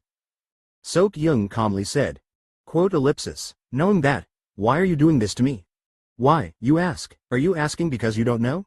Even if you were a master who I can't handle, I only serve the Shadow Clan. Sheng. At that moment, Mok Jeong undrew his sword from the leather scabbard. Jeong swallowed his dry saliva, perhaps feeling tense from the brilliant and sharp aura flowing from the blade. Was this person really someone who had nothing to lose? There were monitors outside, yet he even drew his sword, so was he really going to? Swish. At that moment, Mok Jeong ungrabbed the blade and placed the hilt of the sword, the handle, against Jeong's sword. Just what was he doing? At that instant. Whoosh. Single quote exclamation mark question mark single quote. Jeong blinked his eyes. What just happened? Feeling a dazed sensation, he couldn't remember what had happened for a moment. It was like the feeling of waking up from sleep. Then, Mok Jeong-un's voice was heard. You have a humble desire. You want to marry your lover, who is also from the escort group, build an estate in the outer city, and live happily. Single quote exclamation mark question mark single quote. Jeong's eyes widened. What? How did this bastard know that? To the perplexed Jeong, Mok Jeong unpressed his back with his foot and said. But if that lover dies, that humble wish will also be shattered. At Mok Jeong-un's words, Jeong, momentarily enraged, tried to push off the floor and stand up. However, it was impossible since he was inferior in internal energy from the beginning. To him, Mok Jeong-un smiled and said, I hope you don't waste your energy on needless acts. If you do such things. Isn't it entirely up to escort Jeong's efforts to make sure I don't want to do such things? Quote ellipsis quote. At Mok Jeong-un's threat, escort Jeong tightly shut his mouth. He had to endure unconditionally right now. This guy was someone the clan master should never have accepted as a disciple. He made up his mind to pretend to submit and then immediately go to the clan master to report. However, swish. There was a sound coming from the window side. It was a sound like the paper on the window being pierced, and tap. Escort Jeong's eyes shook crazily at the butterfly-shaped accessory that fell in front of him. It was the accessory he had given to his lover as a gift. This is. To the perplexed Jeong, Mok Jeong unbent his waist and whispered in his ear. Next time, instead of an accessory, you'll see your lover's severed head. Do you understand? Single quote exclamation mark exclamation mark exclamation mark exclamation mark exclamation mark exclamation mark exclamation mark single quote. The moment he saw Mok Jeong-un's face, Jeong felt like his heart was stopping. Although he was smiling, the moment he met Mok Jeong-un's eyes filled with malice, his spine turned cold, and he wanted to vomit out everything inside him right away. You look like you're about to cry. Did someone bully you? There, get up. Pat pat. Mok Jeong-un lightly patted his back and then helped him stand up. And to the pale-faced Jeong, he said. Just inform master that the society leader's second disciple came to visit, but I politely declined, so they left. Leave out any stories about who I fought or whatnot. Understand? Quote ellipsis. Why yes, I understand. Good, then go ahead. At Mok Jeong-un's words, Jeong tried to hurry outside. But his legs were trembling, making it difficult to walk properly. Only by circulating his internal energy throughout his body was he barely able to walk out the door. As he went out like that, he saw the escort warriors and attendants waiting right in front of the separate residence in case of emergencies. Jeong asked them. Did the young master happen to come out while I was with him? What do you mean by that? Weren't you continuously conversing inside? That's right, no one came out, so did something happen inside? Single quote exclamation mark question mark single quote. At the escort's words, Jeong's expression stiffened. Judging from their reactions, it seemed Mok Jeong-un had never come out at all. But how did he bring this butterfly-shaped accessory? He had no idea what was going on. Shudder. Jeong felt goosebumps all over his body. What kind of ghost wailing situation was this? He knew the wish he had been longing for without even saying it? He brought the accessory he had given to her without even going outside? It was hard to believe if all of this was real. Escort Sok, what kind of conversation did you have inside to make you like this? Quote ellipsis, and nothing much was discussed. But why? I'm just feeling a bit unwell. Jeong couldn't say anything. If he was someone who could do such strange and frightening things while sitting still, it seemed he could do anything as he had warned. I can't say anything at all. Jeong had no thoughts other than wanting to leave this place right away and catch his breath. Quote ellipsis, I'm done with my task, so I'll be going now. With those words, Jeong hurriedly left the separate residence. Seeing his appearance, those who were puzzled about what had happened approached Mok Jeong-un, who had come out of the separate residence. And with a smile, he said, You all must be working hard. Since you'll be with me from now on, shall we have a cup of warm tea together? Chapter 133 Erosion 1. The society leader's second disciple just left? Yes.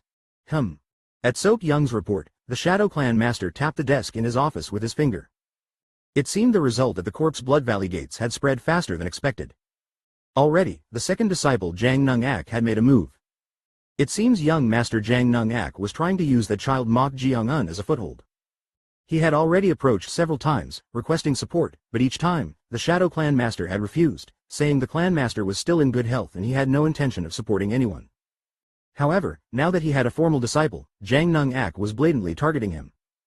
But unexpectedly, he refused young Master Jang Nung-ak's offer. What was surprising was that Mok Jeong-un had refused young Master Jang Nung-ak's offer without any hesitation. And yet nothing particular had happened, which was astonishing. The second disciple was someone who had to get what he wanted to be satisfied. It was strange that such a person would return without any complaints after Mok Jeong-un's single refusal. Was there nothing else out of the ordinary? At the Shadow Clan master's question, Soap Young hesitated for a moment. In his heart, he wanted to tell everything, but the fear that had pierced his chest made it impossible for him to reveal what had happened earlier. He is concealing his martial prowess. He possesses a strange ability. He had some inaudible conversation with the second disciple. There was so much he wanted to say. However, his lips wouldn't part. Even though the Shadow Clan master's room was soundproofed, he had the illusion that Mok Jeong-un was watching, making it impossible for him to say this. Quote ellipsis. Nothing else happened. At his answer, the Shadow Clan master's eyes slightly narrowed. However, without revealing it, he said, "That's fortunate. Then you may go." Yes. Tap.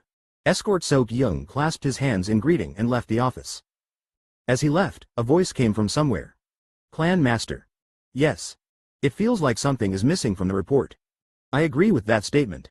Unlike usual, Soap Young's complexion was pale, and for some reason, he seemed to have not fully conveyed the circumstances of what had happened outside the estate. Considering the second disciple Jang Nung-ak's temperament. Nominally, he was the leader of the Shadow Clan, commanding the information, secrets, and spies of the Heaven and Earth Society. There was no way he wouldn't find this strange. Assign someone to Soap Young. Yes. And inform those stationed at the separate residence to write down and report his every move. Yes. Tap.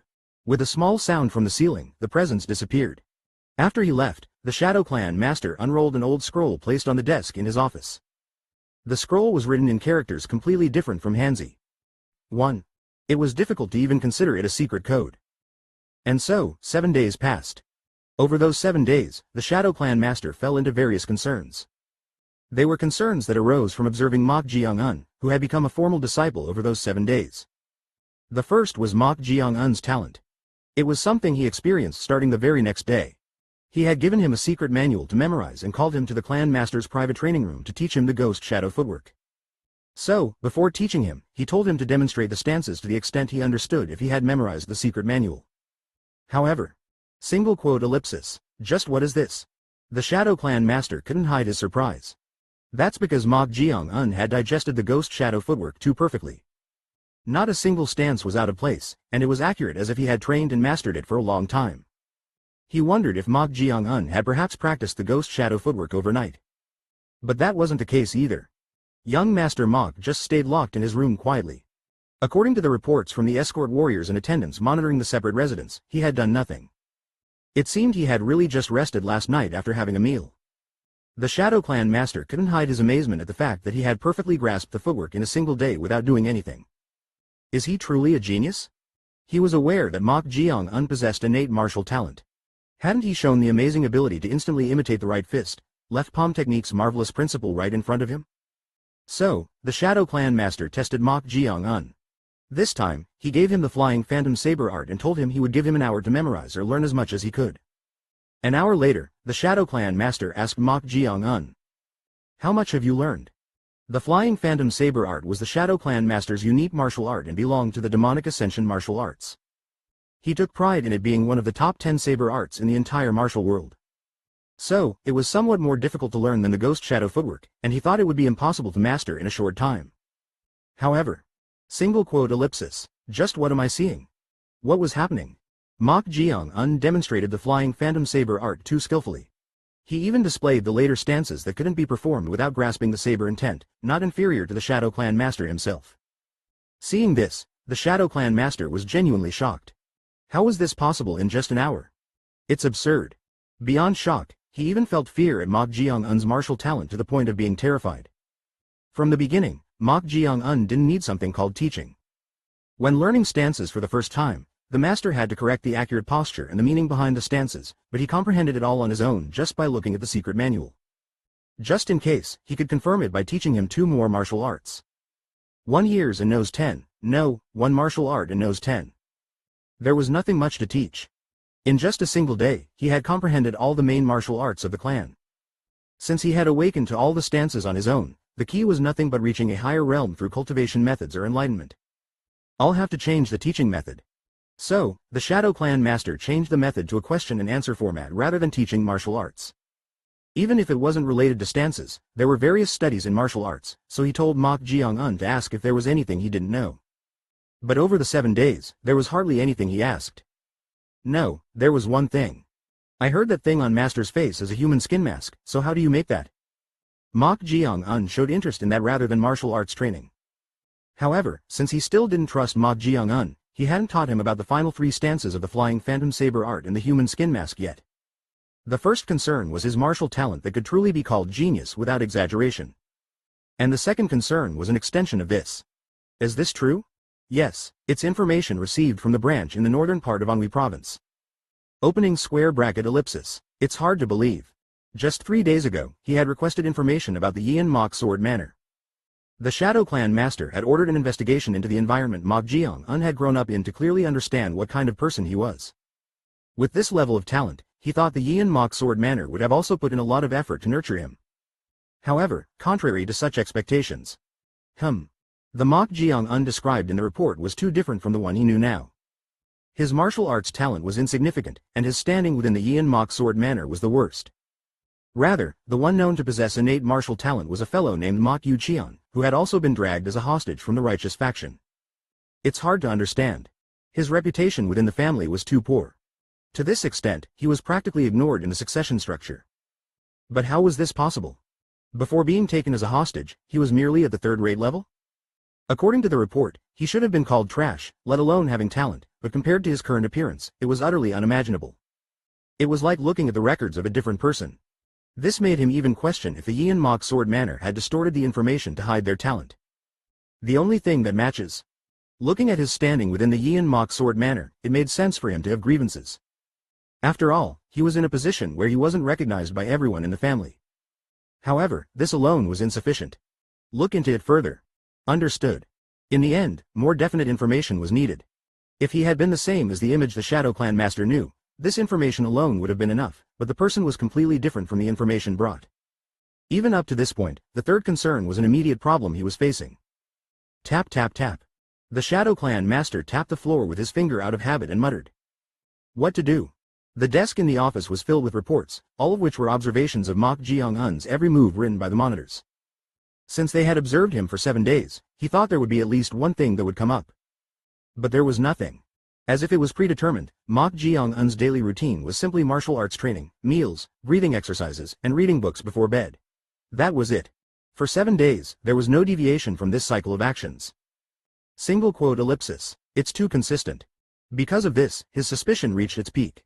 When the records sent by the monitors remained unchanged for 2 days, he replaced them all, just in case. But they also had the same records as the previous monitors. So, 2 days later, he changed them again to different monitors, but it was the same. To this extent, he could really believe it to be true, but the Shadow Clan master rather felt a sense of dissonance from these records. Is it for show? The feeling of trying not to stand out was too strong. As a result, all his actions felt like they were for show. Since he knew he was being monitored, it seemed like he was restraining himself to reassure them or gain their trust. What to do? In case he could coax or threaten the monitors like in the case of escort Sok-young, he had changed them 3 times. A total of 18 monitors had observed Mok Jeong-un. For now, it was virtually impossible for Mok Jeong-un, who had only been in the training room in separate residence for just 7 days, to persuade or threaten all of them and use them as he wished. It might have only heightened his vigilance. Mok Jeong-un wasn't simply outstanding in talent. He was a very cunning fellow, so he must have already noticed that he was being monitored. So, there was no point in continuing to change the monitors like this. No other choice. A monitored target doesn't show what you want to see. In that case, it was better to change the method. Byuk. At the Shadow Clan Master's call, a voice came from the ceiling. Yes. The one called Byuk was the Shadow Clan Master's guard and confidant. His martial prowess had reached the pinnacle of the Peak Realm, and he was a former member of one of the 4 great assassination sects, the Silent Sorrow Assassination Sect, Muamsusalman, reaching the highest level in concealment. Byuk, replace the attendants with ordinary ones and withdraw the escort warriors, leaving only 2. Yes, I understand. The Shadow Clan Master's next move was this. It was to reduce the number of monitors and lower Mok Jeong-un's vigilance. And Byuk will have to work hard for a while. Understood. Instead of openly monitoring, he was planning to secretly monitor through Byuk. Although his martial prowess was similar to Mok Jeong-un's, Byuk, a top-class assassin from the Silent Sorrow Assassination Sect, was a master at concealing his presence to the point where even masters who had reached the Transcendent Realm would have difficulty finding him if he seriously hid himself. Of course, there were varying degrees of the Transcendent Realm, and it was difficult to deceive those who had surpassed the consummate level. However, he could easily deceive Mok Jeong-un's level of perception. Mok Jeong-un's separate residence. Byuk, who had been moving while suppressing his presence with the silent step, carefully entered the gap between the roof tiles. After entering like that, he headed towards the room where light was leaking out. From there, the sound of someone reciting something long could be heard. Byuk quietly moved there and looked down at the room with the candle lit from the ceiling. Single quote exclamation mark question mark single quote. Byuk frowned. He saw Mok Jeong-un grasping a man's head and chanting something strange. Turbid fire road, noon hour labor, promise to fairy realm, 1 grain transforms into 10,000. What? Just what was going on? Byuk, who had been looking at this seriously, quietly took out something from his bosom and, after watching for an opportunity, jumped down from the ceiling. Byuk, who had jumped down behind the defenseless Mok Jeong-un, then. Swish.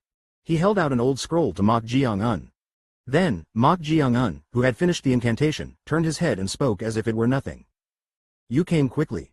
Yes, master. What on earth was happening? Surprisingly, Byuk called Mok Jeong-un, master. Then, Mok Jeong-un received the scroll Byuk had held out and said with a smile. How is the new body? Demonic Monk. Chapter 134 Erosion, 2. Mok Jeong-un received the scroll Byuk held out with a smile and asked. How is the new body? Demonic Monk. In response, Byuk answered with a satisfied expression. It seems useful. That's right. Surprisingly, Demonic Monk had already possessed the body of the man called Byuk. This had happened just 3 days ago. After the escort warriors and attendants were replaced for the 3rd time, Byuk had secretly come to inspect Mok Jeong-un's separate residence. However, this wasn't just once but his 3rd visit. Mok Jeong-un had already sent Demonic Monk to explore the entire Shadow Clan for 4 days, grasping how it operated and the extent of its power. It's fortunate. Mok Jeong-un was aware that this person named Byuk was practically the right-hand man and confidant of the Shadow Clan Master. Therefore, he had been waiting for an opportunity and subdued him when he infiltrated the separate residence. No matter how much his martial prowess had reached the pinnacle of the Peak Realm and he was skilled at concealing his presence as a former member of the Silent Sorrow Assassination Sect, there was no way he could handle the eyes of a spirit in Mok Jeong-un's martial prowess. Mok Jeong-un judged that the captured Byuk had high utilization value. So, he had Demonic Monk possess his body. In this way, Demonic Monk, who had taken over Byuk's body, had been monitoring by the Shadow Clan Master's side for 3 days under Mok Jeong-un's orders. Is this what the Shadow Clan Master looks at every day? Mok Jeong-un asked, holding up the old scroll. In response, Demonic Monk, who had possessed Byuk's body, nodded and answered.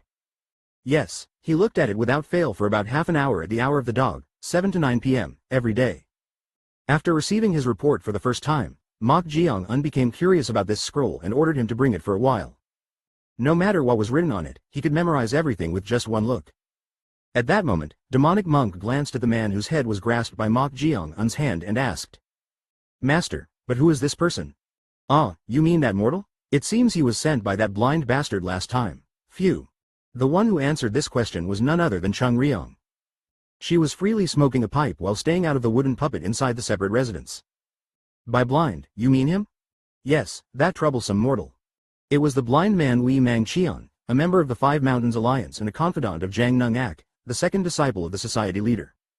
Unlike Jang Nung-ak, who withdrew, he showed a strange wariness, so she thought he would do something annoying in the near future, and that prediction had come true. He had boldly sent someone to Mok Jeong-un's separate residence within the Shadow Clan's estate at night.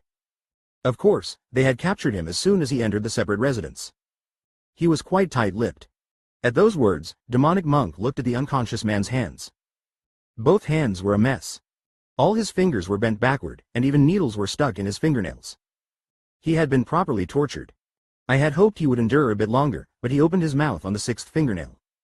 Mok Jeong unclicked his tongue as if regretful. He had planned to pierce him with needles and then pluck out his fingernails and toenails. No matter how strong one's endurance was, it was difficult to withstand continuous torture after having one's internal energy sealed. Mok Jeong unremoved his hand from the man's head and said, "Do you know what this guy said when he first approached?" Quote ellipsis quote. He said he was from the Righteous Alliance's Silent Strides. Single quote exclamation mark question mark single quote. The Righteous Alliance's Silent Strides? Does he think that makes sense? If he had mentioned someone else within the Heaven and Earth Society, he could have avoided deeper suspicion, so why did he answer in that way? As demonic monk was puzzled, Chung Ryong exhaled a long puff of smoke and said, "Who, can't you see if you look? He's using his brain." Using his brain? He probably targeted the fact that the mortal is a hostage from the righteous faction. Unlike his master, that blind bastard was suspicious and wary of the mortal. "Ah. Tisk tisk, use your head, your head." At her admonishment, the demonic monk scratched his head. Demonic monk had a straightforward side but was far from using his brain. Chung Ryong said to Mok Jeong, "But I don't know what nerve that blind bastard had to blatantly send someone like this here. He could have been caught if he had made a single mistake." At her words, Mok Jeong stroked his chin. Come to think of it, that was also true. This place was none other than the estate of the Shadow Clan. Since it was a place that managed secrets, information, and spies, its security was thorough even within the inner city. But how did he come to the separate residence without being discovered? Ah! Suddenly, Mok Jeong's eyes sharpened. "Why are you doing that?" "They deliberately left the storehouse open." "They deliberately left the storehouse open? What does that mean?" As she was puzzled, Mok Jeong shook his head and said, "If you leave the storehouse open, you can know what the thief who entered wants. You can even find their hideout if you follow the thief." Could it be? Yes, it seems they deliberately let him in. There was no way the security of a place that handled secrets could be easily breached. Unless they deliberately let him in.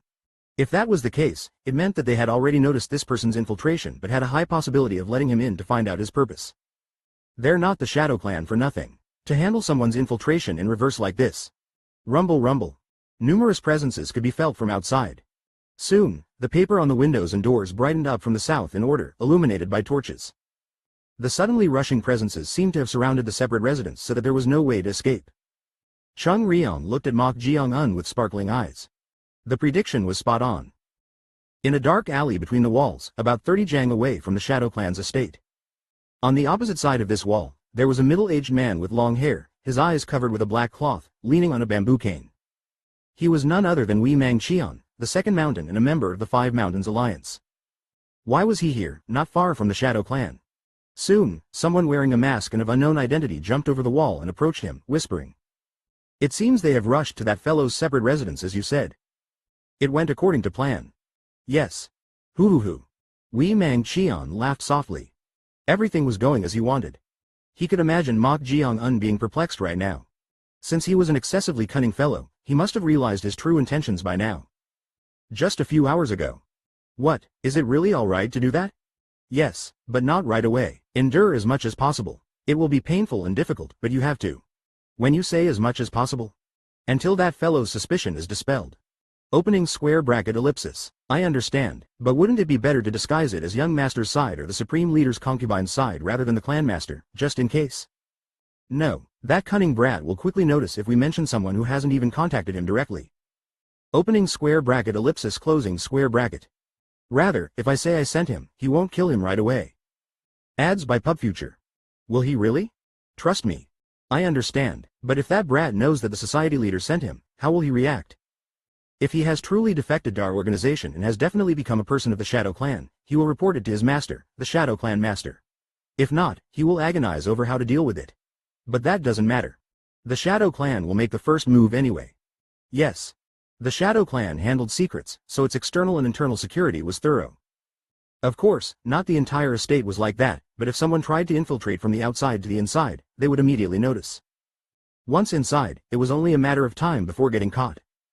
If the Shadow Clan's security guards take large-scale action, yes, at that time, he will die as the Righteous Alliance's spy, Silent Strides, again. This was Wei Mangqian's true intention. To create the image that Mok Jeong-un was in contact with the Righteous Alliance's spy, Silent Strides. If that happened, the Shadow Clan master would have no choice but to suspect Mok Jeong-un, a hostage from the Righteous faction. I entrust this to you, Ji Hang. I will certainly complete the mission. Opening square bracket ellipsis. I will never forget this loyalty. Yes, please take good care of my family in Danyang. I understand. From the beginning, it was a ploy devised with the resolution to lose one's life. Informing Mok Jeong-un of the truth midway was simply to buy time until the Shadow Clan's warriors made a move. If he lost his life before that, he wouldn't be able to carry out the plan. I apologize to my lord, but that brat Mok Jeong-un is not someone who can be trusted. If you take him in, he will become poison, not gain. So, it was better for him to become a spy of the Righteous faction and be expelled. It would be even better if he unfortunately died. Even if he had truly defected to the Heaven and Earth Society, Wei Mangqian could never trust Mok Jeong-un. Then let's go back. After confirming that the Shadow Clan's warriors had rushed to Mok Jeong-un's separate residence, the second mountain Wei Mangqian left this place with the masked person. Wei Mangqian lay on the bed with a somewhat relieved heart. He trusted his intuition. Nothing was as accurate as the sound of the heart. Someone whose heartbeat remained steady and emotions unchanged in any situation was far from an ordinary human being. Such an existence must have something twisted about them. He had conveyed this opinion to his lord, the second disciple Jang Nung-ak, several times, but it was all ignored as his desire for Mok Jeong-un had already grown. So, what could he do? He had no choice but to resolve it on his own. Fortunately, what he had gained from becoming blind was not only the maximization of other senses, including hearing, but also the deepening of his ability to observe and his insight. It was a move he had devised through dozens of simulations over 7 days. No matter how cunning, he would not be able to escape and would eventually be dealt with by his master, the Shadow Clan master. It's quite refreshing now that I'm at ease. With that, Wei Mangqian fell asleep in a good mood. How much time had passed since he fell asleep? Single quote exclamation mark question mark single quote. Soon, Wei Mangqian quietly lifted his head from the bed. Since he was originally blind, all his senses that did not rely on sight were twice that of ordinary people, and his hearing was even sharper. Although he was asleep, these developed senses always made him detect danger. What is it? At some point, it was quiet outside. It was too quiet to the point of feeling discomfort. 4 warriors were taking turns standing guard around his residence. He couldn't feel their presence. Swish. Wei Mangqian, who had silently gotten up from his spot while suppressing his presence, grasped the handle of the bamboo cane containing the bamboo sword. And he carefully opened the door and went out. Wei Mangqian slowly walked towards where the warriors were standing guard, suppressing his presence. Huff, huff. He could hear breathing. The steady breathing he heard was not that of someone awake. Are they sleeping? Wei Mangqian frowned. These warriors took turns standing guard, so they never worked half-heartedly. But no matter how much he listened, they were all asleep. At this, Wei Mangqian felt inexplicably disturbed. Did it make sense for all the escort warriors around the residence to be asleep? As he was puzzled, footsteps could be heard from somewhere.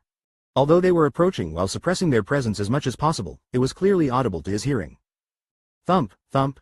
Wei Mangqian grasped the handle of the cane and assumed a kicking stance. These footsteps. He had heard them somewhere before. It was only once, but he had accurately remembered them. It can't be? That fellow should be in a situation where he was imprisoned in the Shadow Clan's Golden Jade and being interrogated right now. But how? Whoosh. At that moment, the presence reached in front of him at a tremendous speed. Clang.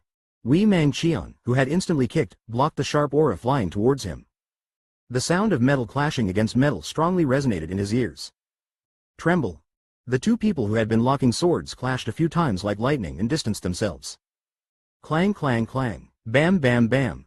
As they gained some distance, Wei Mangqian opened his mouth. Quote ellipsis, how did you come here? You seem quite surprised. The owner of that voice was none other than Mok Jeong-un. Wei Mangqian couldn't understand at all.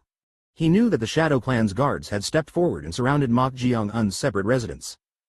But how did he come here? The puzzled Wei Mangqian soon drew up his internal energy. First, I need to subdue that bastard. He didn't know how he had come out of the Shadow Clan and arrived at his residence, but subduing him was the priority for now. But then... before that, you should take this. What? Whoosh. Something heavy that cut through the air.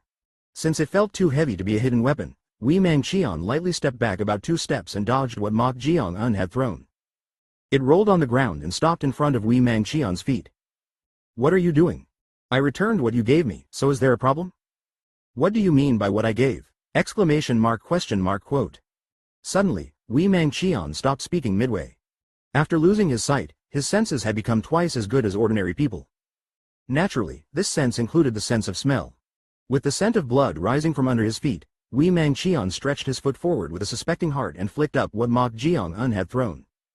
And he caught it with his left hand. Tap.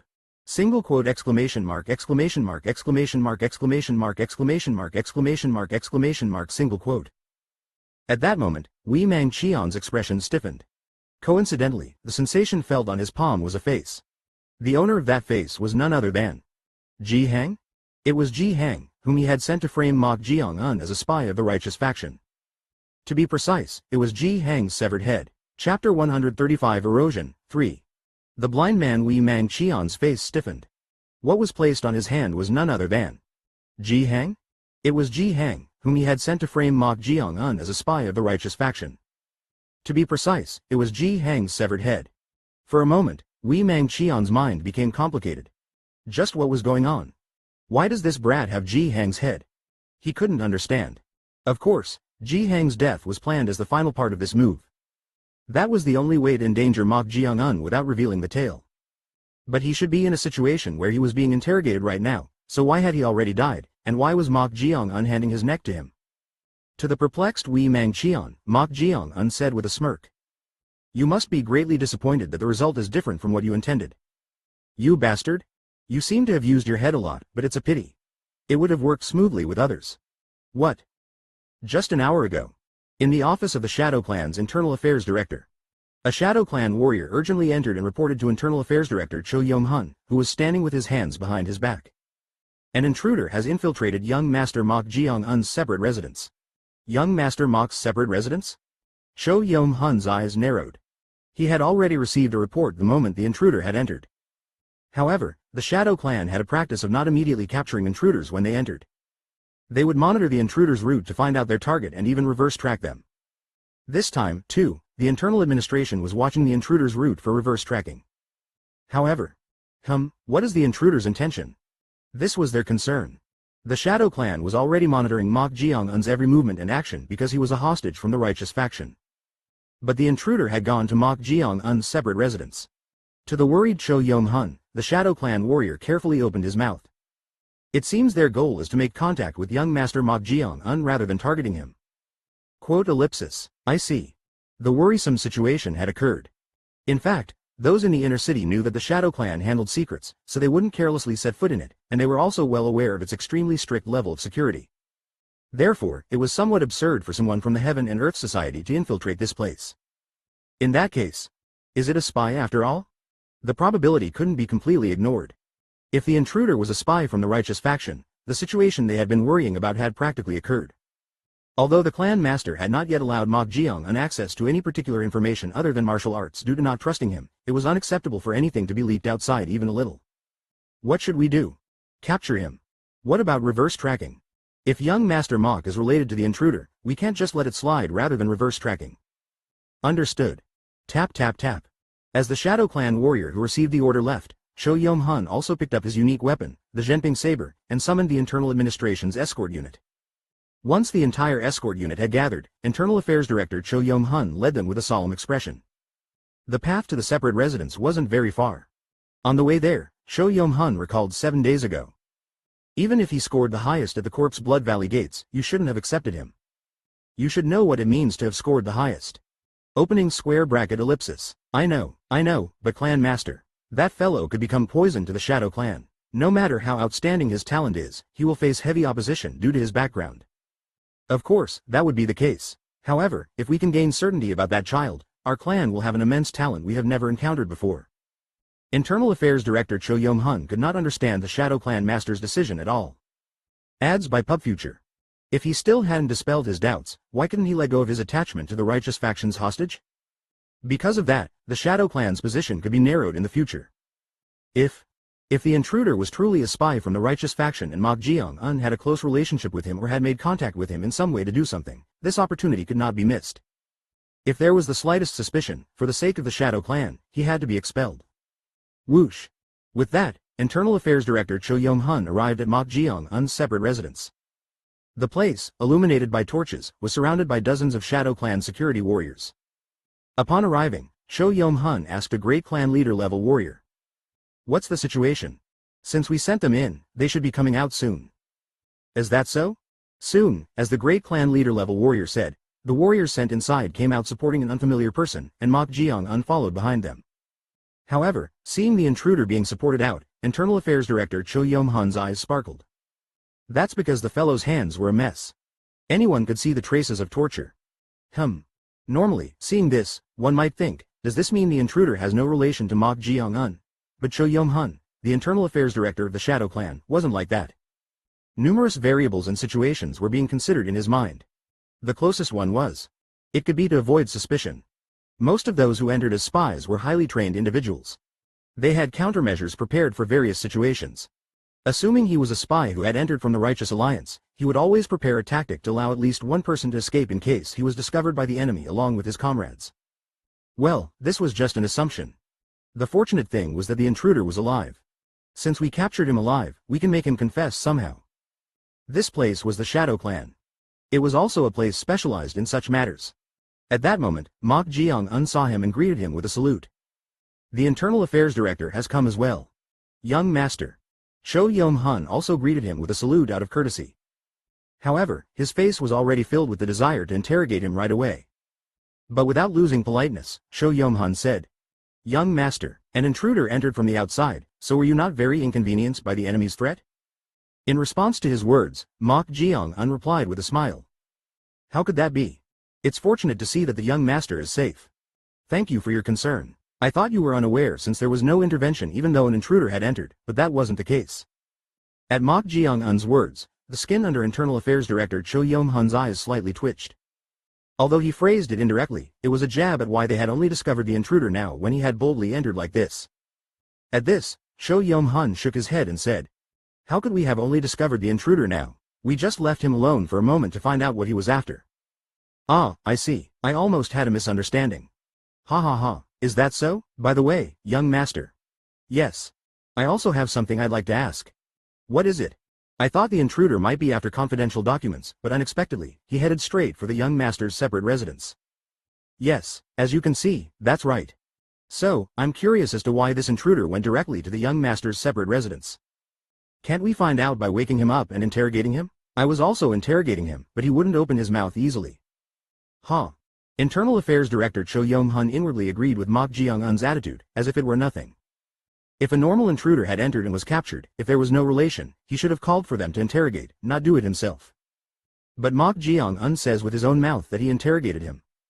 Does he not know that it can raise more suspicion? "You interrogated him yourself?" "Yes." "Oh my." Adds by PubFuture. "Is there a problem? This is quite troublesome. It would have been better if you had told us immediately after capturing the intruder. I was going to tell you once the interrogation was over. But you didn't do that and conducted the interrogation independently. Is that wrong?" At Jeong-un's question, Cho Yom-hun snorted and said, "Yes, it's wrong. The fact that an intruder entered the separate residence and you didn't report it but conducted an independent interrogation means, regardless of the method, that you had solo contact with the enemy." "Solo contact?" "Yes. If you look at his hands, you'll see traces of interrogation. Is there anything particularly suspicious?" "Unfortunately, traces of interrogation can rather serve as a means to dispel suspicion about contact." "Ah, of course, I'm not asserting that the young master had such intentions. I'm just saying it could be possible." "You don't think that's the case?" The implication was that he suspected him and was reprimanding him for doing something that would make him suspicious. At Internal Affairs Director Cho Yom-hun's words, which kindly told him that he had done something suspicious, Jeong-un chuckled. He's laughing? He had clearly told him with his own mouth. He was saying that he had done something that would make him suspicious. But what was this reaction? Although he felt quite unpleasant, Internal Affairs Director Cho Yom-hun did not reveal it. In any case, since he had justification, he was determined to take him and reveal everything through interrogation with the intruder. Cho Yom-hun politely saluted Jeong-un and said, "First, I apologize to the young master in advance. To prepare for any situation, you'll have to come with me to the internal administration for a moment." "To the internal administration?" "Yes, as I mentioned earlier, the reason is your contact with the intruder. Until the intruder's interrogation is over and the young master is out of suspicion, it can't be helped." Internal Affairs Director Cho Yom-hun was now blatantly telling him that he was under suspicion. However, even at his words, Mok Jeong still maintained a relaxed expression. Cho Yong-hun clicked his tongue. Let's see how long that composure lasts. What are you doing? Escort the young master to the internal administration, right? Before he could even finish his words. Right then, the intruder who had been supported suddenly opened his eyes. Then he tried to shake off the arms of the warriors holding him. Bam! Hold him tight. This bastard, where are you? But the intruder's strength was not ordinary. In an instant, he threw the warrior holding his right arm to the ground. Thud. Then he tried to grab the neck of the warrior holding his left arm, but... Bam! At that moment, someone appeared and pressed the intruder's shoulder while striking his back acupoints like lightning. Pressed by a strong internal energy, the intruder was soon forced to kneel. Thud. Clan Master. The one who suddenly appeared and subdued the intruder was none other than the Shadow Clan Master. He had just arrived after receiving the report. The Shadow Clan Master clicked his tongue and said, "It's been a while since a night visitor has come to our clan. Clan Master, you're here." Internal Affairs Director Cho Yong-hun approached him, saluted, and greeted him. And then, to take over the intruder subdued by the Shadow Clan Master, he stretched out his hand and said, "I will handle it." But then, the intruder suddenly blurted out, "I apologize, Internal Affairs Director. I confessed everything to that righteous faction hostage bastard." Single quote exclamation mark question mark single quote. Instantly, Internal Affairs Director Cho Yong-hun's expression stiffened. What the hell is this guy saying now? Why is he suddenly saying he confessed something to him? While he was dumbfounded, suddenly, murmurs could be heard from around him. Dolly Parton didn't want us to know, but now her secret is out. Angelina Jolie's drastic new look leaves fans speechless. Some of the surrounding warriors were looking alternately at the subdued intruder and Internal Affairs Director Cho Yong-hun, creating a stir. Huh? Are these guys suspecting him now? Do they really believe what this intruder suddenly said? It was utterly absurd. While he was doing that, the intruder now started pleading. Internal Affairs Director, please spare the lives of my family members. I am fine with dying, so please, I beg you. At this, the flustered Internal Affairs Director Cho Yong-hun pressed him. You bastard, when did you ever see me to make such a false report? Do you really have a death wish? Then, Cho Yong-hun hurriedly bowed to the Shadow Clan Master with clasped hands and said, Clan Master, this is a false accusation. How could I possibly know someone like this? Interrogate the bastard right. Internal Affairs Director, to abandon me like this. This bastard. The enraged Internal Affairs Director Cho Yong-hun tried to kick the intruder's face. At that moment, someone appeared and blocked his way. It was none other than Escort Byuk? It was Byuk, the Shadow Clan Master's escort. As Byuk blocked him, Internal Affairs Director Cho Yong-hun couldn't contain his frustration and shouted. What is the meaning of this? Right now. Why are you trying to shut the intruder's mouth? If you truly didn't collude, calm down. Collude? Huh, did you just accuse me of collusion? Internal Affairs Director Cho Yong-hun couldn't contain his anger at the absurdity. That intruder was falsely accusing him, and forget about helping, the one called the Clan Master's escort was doing this. While that was happening, murmurs from here and there pierced his eardrums. Was it ordered by the Internal Affairs Director? It really seems like it. Did he try to hold the family members hostage and falsely accuse young Master Mok? Hearing the warriors' voices, even though he didn't want to, the Internal Affairs Director felt like he was going crazy. Anyone could see that the situation was too out of the blue, but they believed it? This was a clear false accusation. He was so angry that his hands were trembling, but then the intruder shouted again, inciting those around him. Clan Master, I only did as the Internal Affairs Director ordered. This bastard. The Internal Affairs Director finally drew his saber. He felt like he had to kill that bastard who was falsely accusing him to feel at ease. But then, Byuk blocked his way again and said, Clan Master, should I subdue the Internal Affairs Director? Escort Byuk, are you really? Right at that moment. Swish. Along with the sound of something being cut, something fell to the ground with a thud. It was none other than single quote exclamation mark question mark single quote. The intruder's head. In an instant, the surroundings were filled with silence. Everyone had a surprised expression, but the one who had cut off the intruder's head was none other than the Shadow Clan Master. The Shadow Clan Master spoke with an expressionless face, unlike his usual self. The intruder who tried to create internal strife within our clan is dead. From now on, I forbid anyone in our clan from mentioning this. Understood? Yes. As soon as his words ended, everyone shouted simultaneously. Overwhelmed by the pressure and momentum emanating from the clan master, they had no choice but to follow his order. Single quote ellipsis ellipsis single quote. The Shadow Clan Master's gaze, which had instantly straightened out the chaotic atmosphere, turned serious. Although he had forcibly suppressed the situation with his authority for now, he felt a strong sense of discomfort from what was happening. The intruder's sudden and seemingly intentional false accusation. Some warriors inciting those around them. Even Byuk, his escort who wouldn't move without his order, suddenly stepped forward to protect the intruder and pressured the internal affairs director. All of this was permeated with a sense of discomfort. Swish.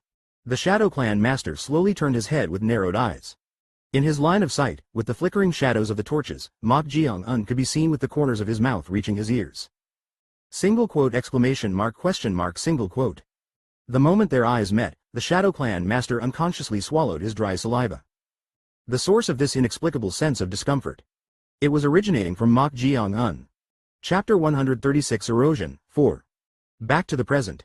To the second mountain of the Five Mountains Alliance, the blind man Wei Mangqian, who was perplexed by the dead Ji Hang, Mok Jeong-un said with a smirk.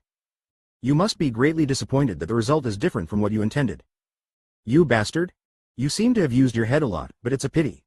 It would have worked smoothly with others. Grind. The blind man Wei Mangqian gnashed his teeth. Although he didn't know what had happened, one thing was certain: his scheme had not worked. It was a tactic he had calculated through dozens of simulations. He had prepared to deal with most variables, so how did he escape it? However, the important thing was that it wasn't a situation to question the cause of the failed scheme. Grip. Strength entered Wei Mangqian's hand holding the sword hilt. Now that the original plan had gone awry, the only answer was to kill the fellow himself. Otherwise, the matter would go beyond his control. Wei Mangqian quietly opened his mouth. I don't know how you escaped suspicion, but coming here was a huge mistake. A huge mistake? Swish. As soon as Mok Jeong-un's questioning ended, Wei Mangqian's sword cut through the air. In that fleeting moment, Mok Jeong-un had gained about half a step of distance. Thanks to that, the sword narrowly missed slicing Mok Jeong-un's neck and brushed past. You're fast. Quote ellipsis quote. At Mok Jeong-un's words, Wei Mangqian said nothing. Unlike last time when he had tried to test his martial prowess, this time he had slashed with the intent to kill, but he didn't expect him to dodge it. Single quote ellipsis. He definitely surpassed the peak realm.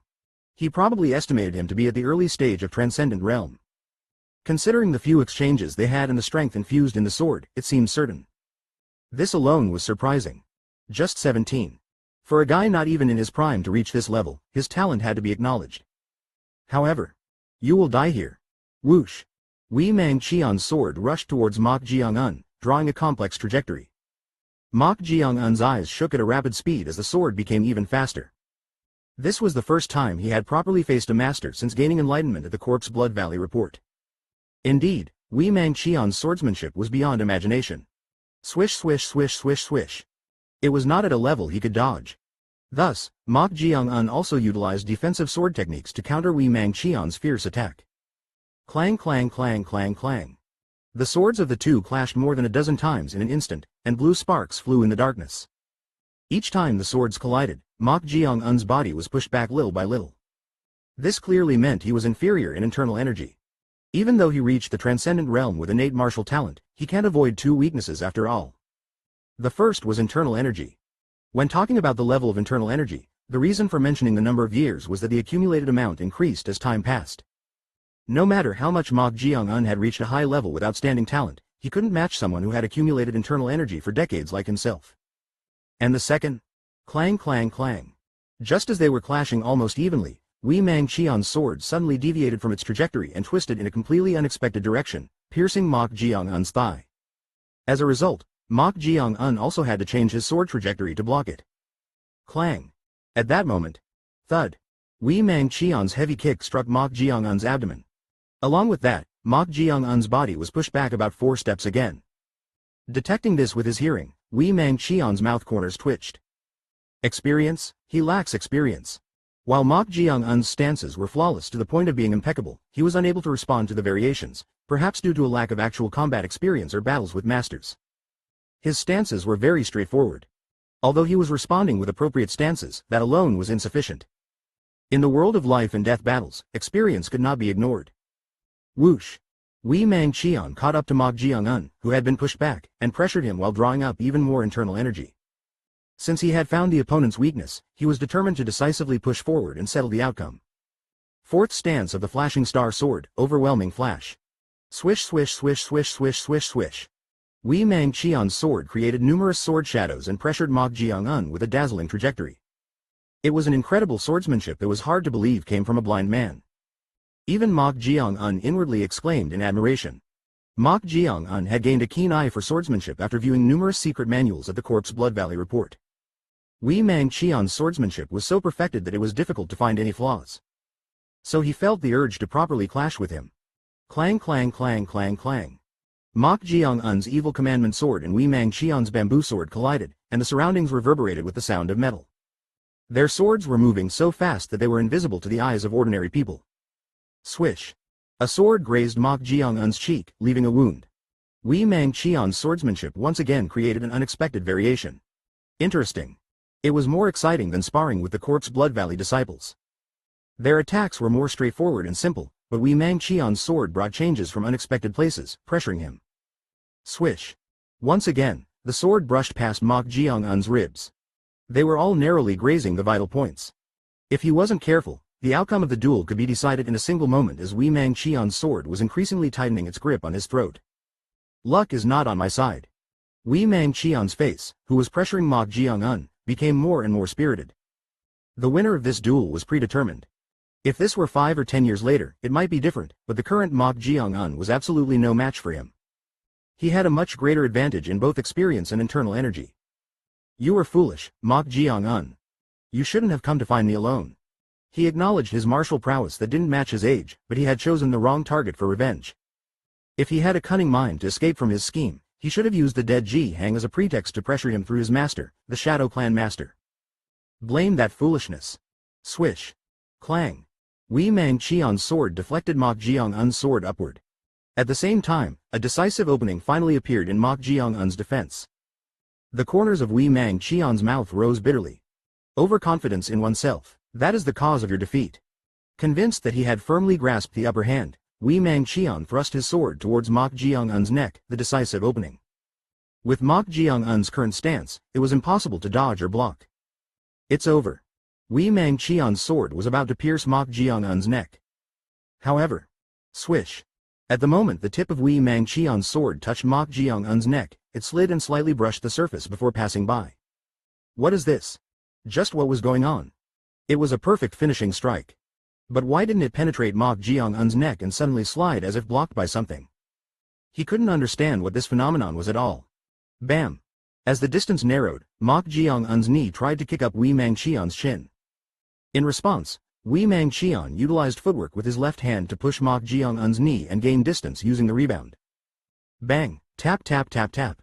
As they distanced about 6 steps, Wei Mang Qian frowned as if he couldn't understand. No matter how much he thought about it, he couldn't comprehend.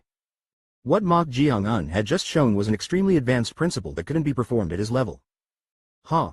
An exclamation flowed from the mouth of Jeong, who was sitting on the roof smoking a pipe and watching. The reason she was so surprised was simple. He comprehended the ritual of repulsion technique. The move Mok Jeong-un had just shown was none other than the ritual of repulsion technique, one of the 8 thought-shattering techniques. If the ritual of binding technique could pull anything, the ritual of repulsion technique could push away anything that touched the body. Even Jeong, who had been with him all along, didn't know this. It was because Mok Jeong-un hadn't mentioned it even after gaining enlightenment.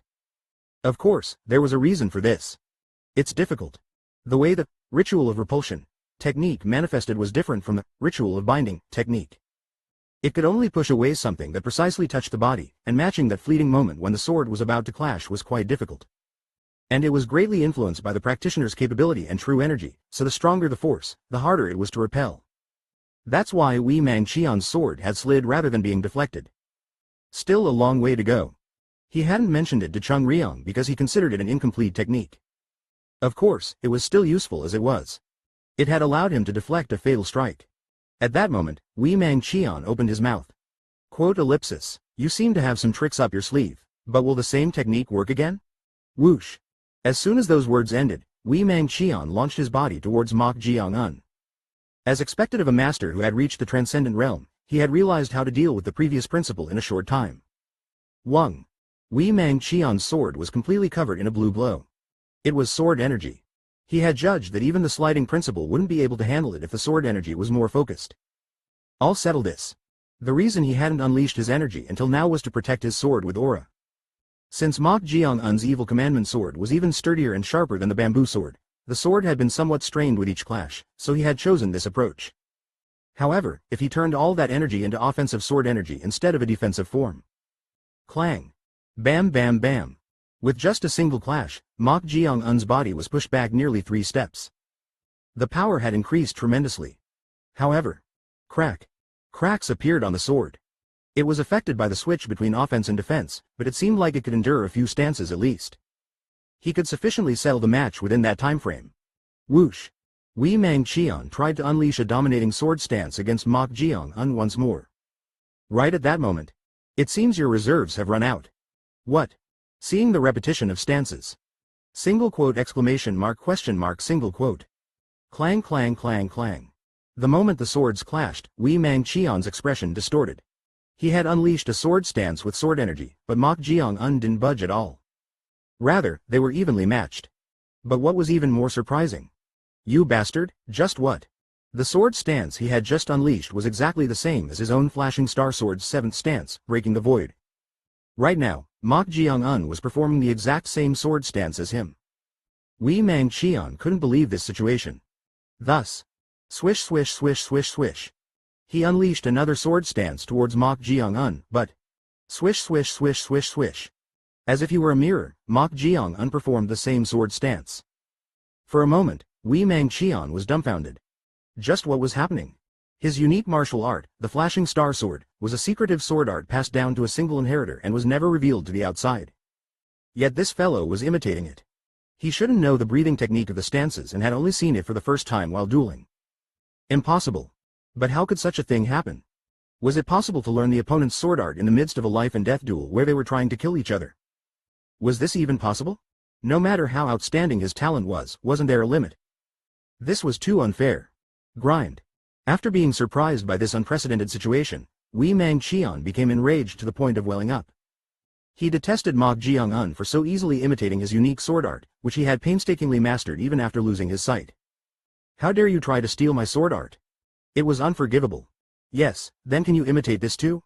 Even if you somehow imitated the external appearance of the sword art, the essence of swordsmanship wasn't acquired that way.